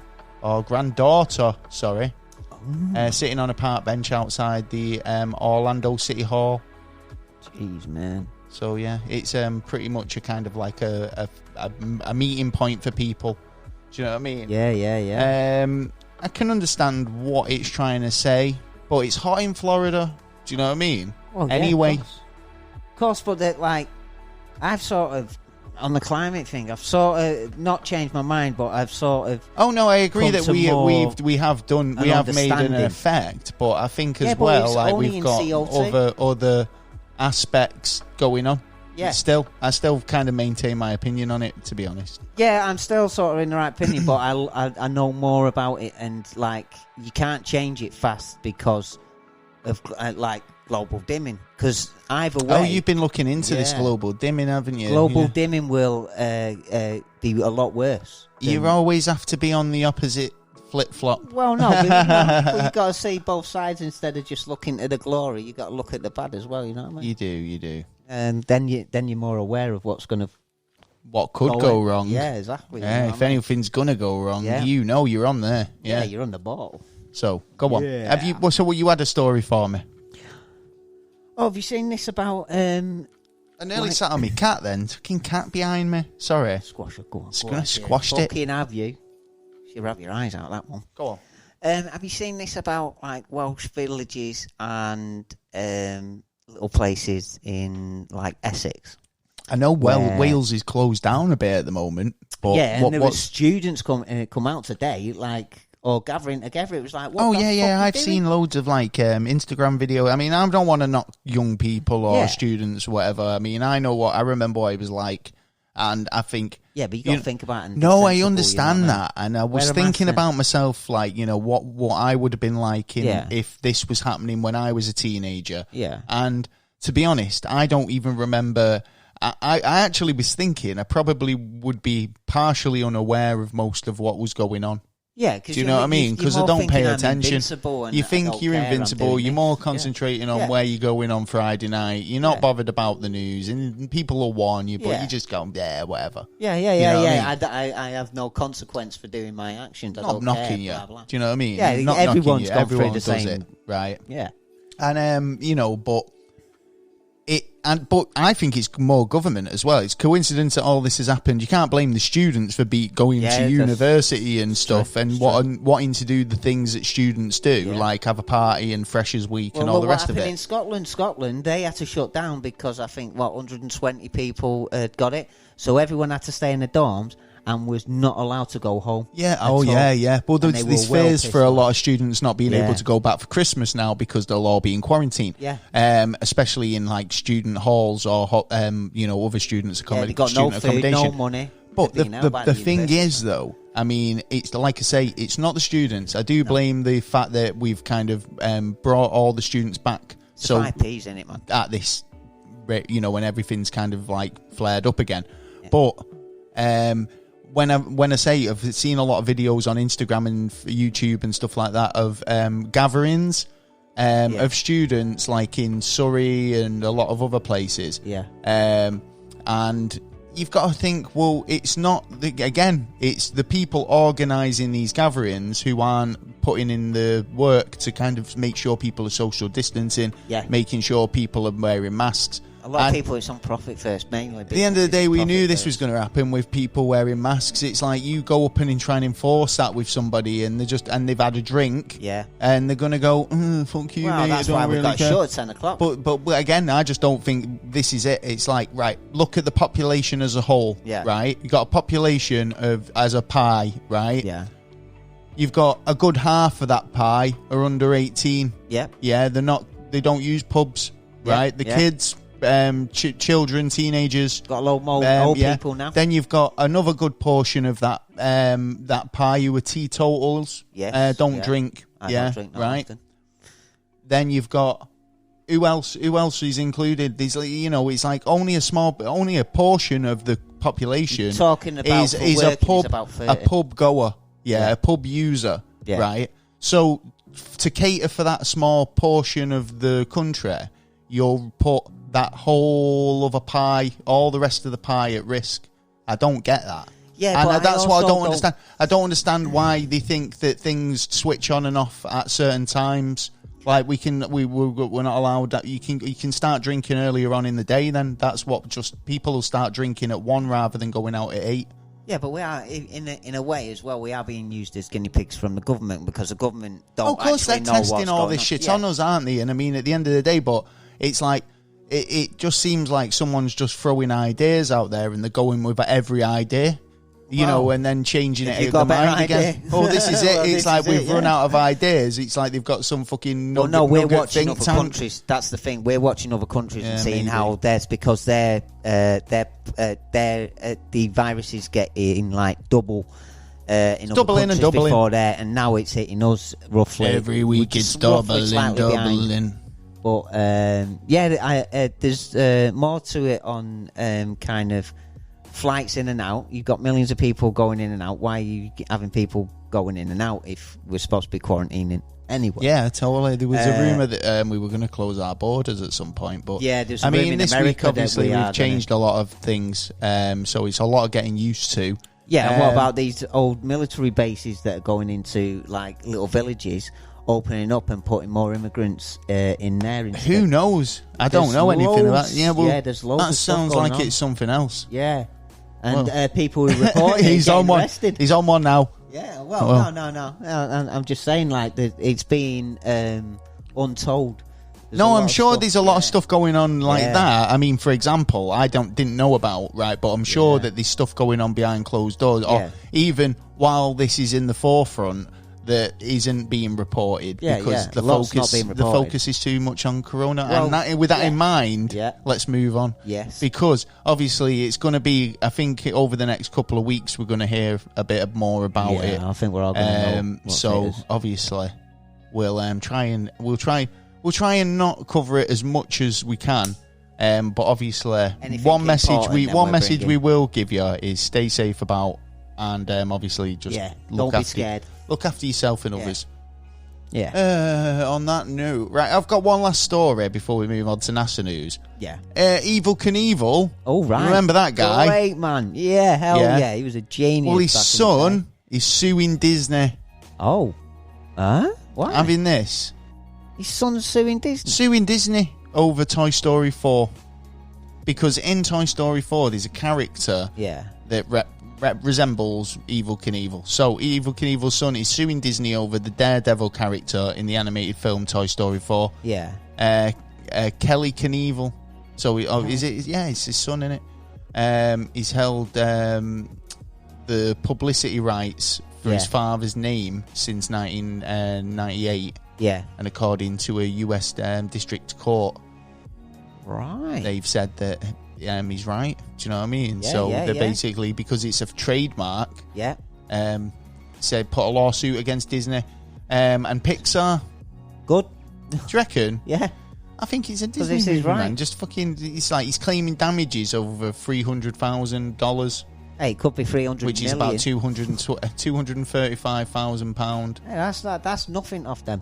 What? You know what I mean? That's nothing off them. Well, they say it's it was a false endorsement. See? Fair enough. Yeah. Right. Yeah.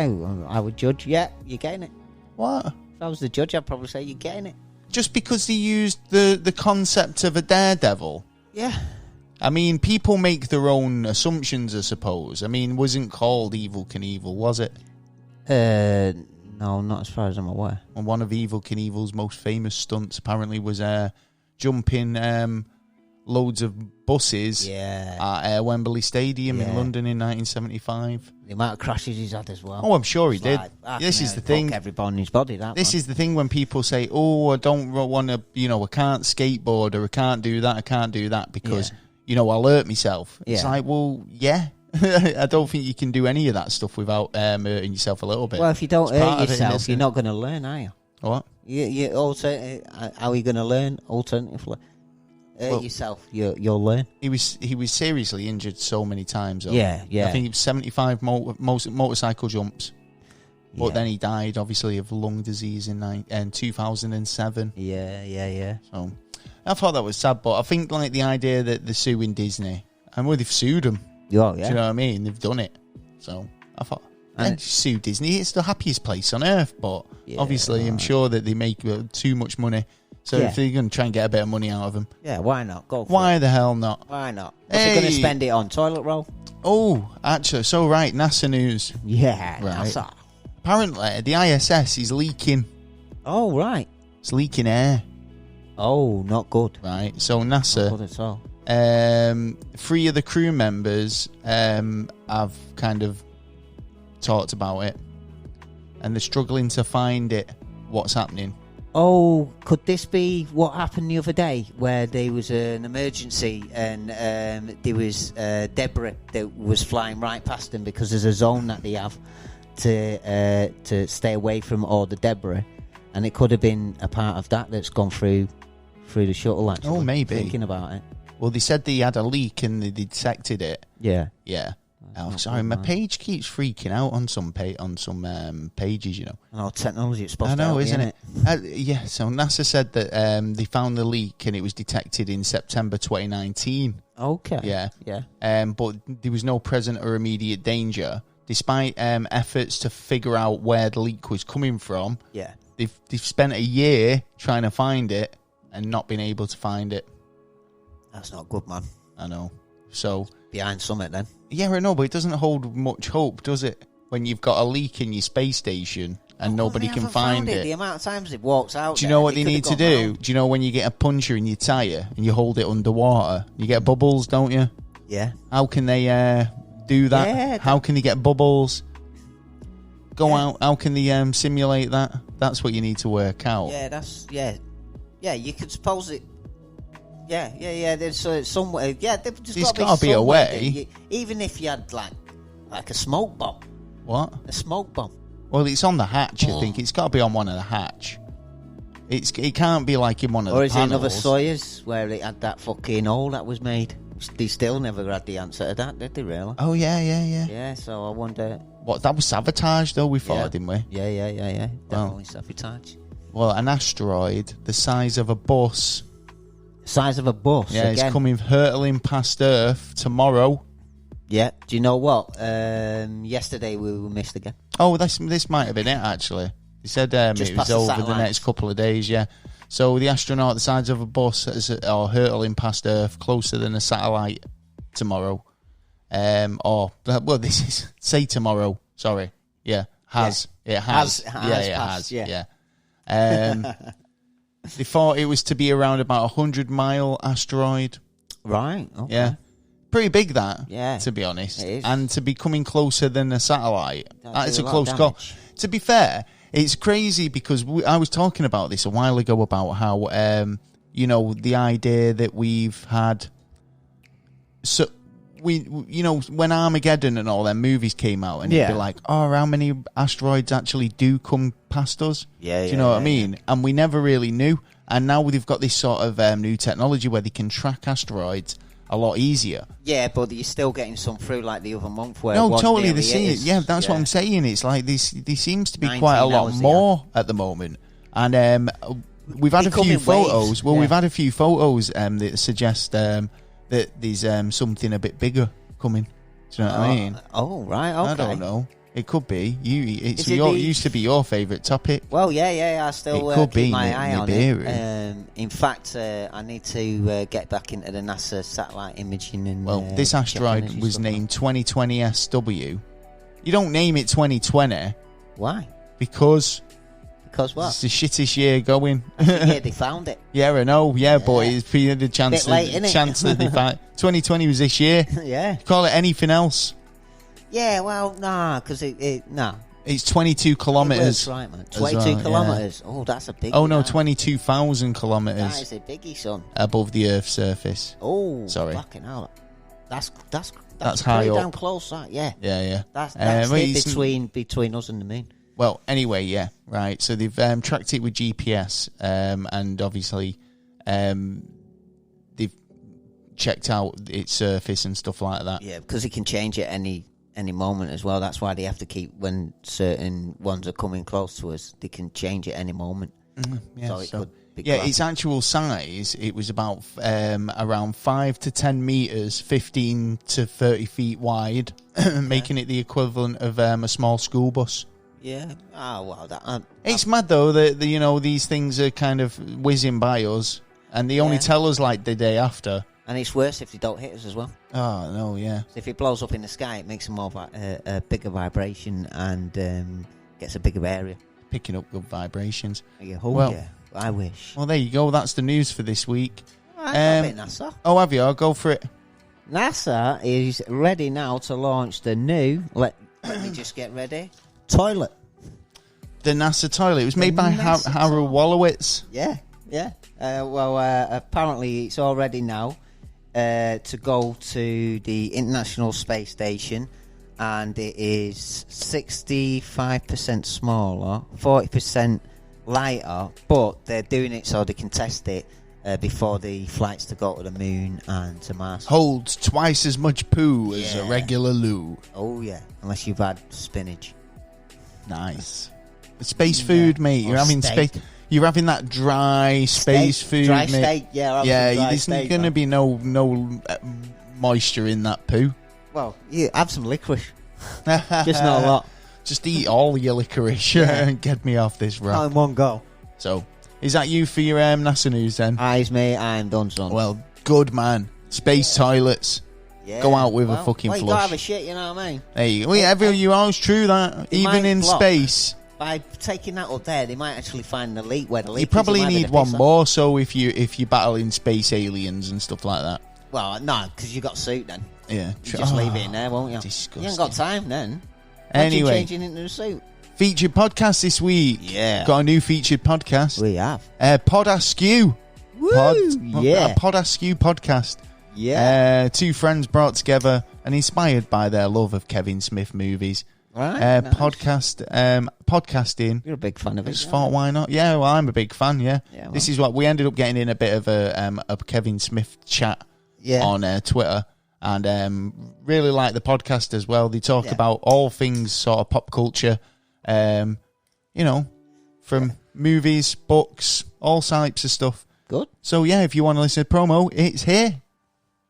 Welcome everybody to the Pod Askew podcast. I am. Whoa, dude! No! This is our promo, not the show. I'm Rico. Oh, sorry, I'm CJ, and we're the hosts of the Pod Askew podcast. We're fans of pretty much anything and everything pop culture, including movies, TV shows, books, video games, comics, music, and of course, Kevin Smith. Now, while we do keep our fingers on the pulse of Silent Bob, he certainly doesn't need our help in promoting him. You got that right. We do our own thing, with inspiration from the man himself and his mantra of why not. We've got stories about celebrities we've interviewed, theories of our own for certain movies, and we can usually tend to have a great debate about anything. We also do commentaries on movies. Sometimes we ask our fans what they want to watch with us. So if you love the timbre of our vocal cords and want to watch a movie at the same time, give us a listen. Stay tuned every Monday, there's always something new. And if you've been good this year, we may even give you a bonus episode from time to time. So please be good and subscribe to and enjoy Pod Askew, founding member of the Odd Pods Media Network. There you go. Yeah, I hope you enjoyed that. Well done, if you didn't, shove it. Yeah. There you go. What more do you want? You've been told. So right, you asked me a riddle earlier. I did. I wonder if you remember what it was. Right. Okay. So you give it us again. I can't be bought, but I can be stolen with a glance. I'm worthless to one, but priceless to two. Is it affection? What am I? No. What is it? You're giving up. Is it no? Because am I on the right lines? You're on the right lines. I'll give you that clue. Is it love? Yes, it is. It is. Well, that's why I was going with affection or heart. I said heart earlier. You did say heart. Yeah. And I thought heart, love. Yeah. So thank you. Yeah, that's 1-0 to me. Yeah. Hey. Well done, son. Hey, I got my first no one. No problem at all. Yeah, then clever clubs. I got another one here. He's trying. Is it best out of 3? No, well, I was looking at this one. I saw another one what I was going to give you, but I thought it'd be too easy. Go on then. As a bruiser, I'll give it you as a bruiser. All right then, for being a good boy and actually getting it, I'll give you this one. Right, there's a man across a lake and a dog on the other side. Oh, we're doing this one. He calls it and it goes across. It doesn't get wet. There is no bridge. There is no boat for it to go across. How does it get across? Say it again, right? So there's a man on one side, of the lake, a dog on the other. Yeah, right. And he whistles for it. Yeah, it goes across the lake, and it's not wet, but there's no bridge. There's no going around it. There's nothing you can jump on to go across. Just bare water, and it don't get wet. There's no boat. There's no ladders. You can't fly. Fuck knows then. I don't know. You don't know. You don't know. No. Fucking winter time, wasn't it, mate? Oh, he walks across. Yeah. There you go. Yeah. Yeah. Good one. See, I should have fucking gone with that one. You should have gone with that. No, because I would have thought about it for a bit longer. To be honest, I'm conscious of the end of the show. Well, yeah, you did win one. Yeah, I did. I'll give you that. And plus, I was already I've won. Yeah. What do you want? Yeah. Don't need to put too much mental brain capacity into it. What? Yeah, he was on the beach, wasn't it? We'll find out if Taylor can redeem himself next week in Probably Riddle not. Me This, Riddle Me That. Anyway, hope you've enjoyed the show this week. Yeah, man. Yay. Well, we've got some Patreon shout-outs. We have. Big shout out to Big J. Yeah, Jay. Sleeping like a baby. Big shout out to Dunk Dunk. Dum dum. Yes, sir.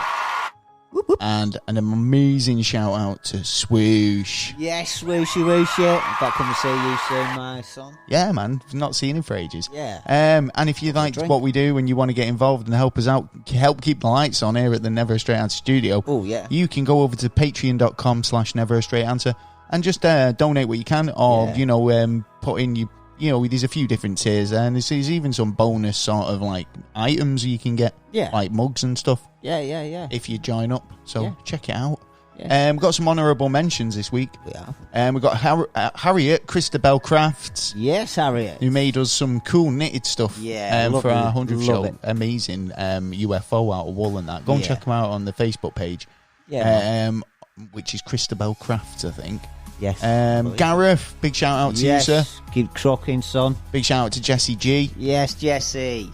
Big shout out to Big Papa Crabtree. Yes. Badoosh. Yes, man. Badoosh. Yeah. The Duke of Marmalade himself. Yeah, Brian. Man.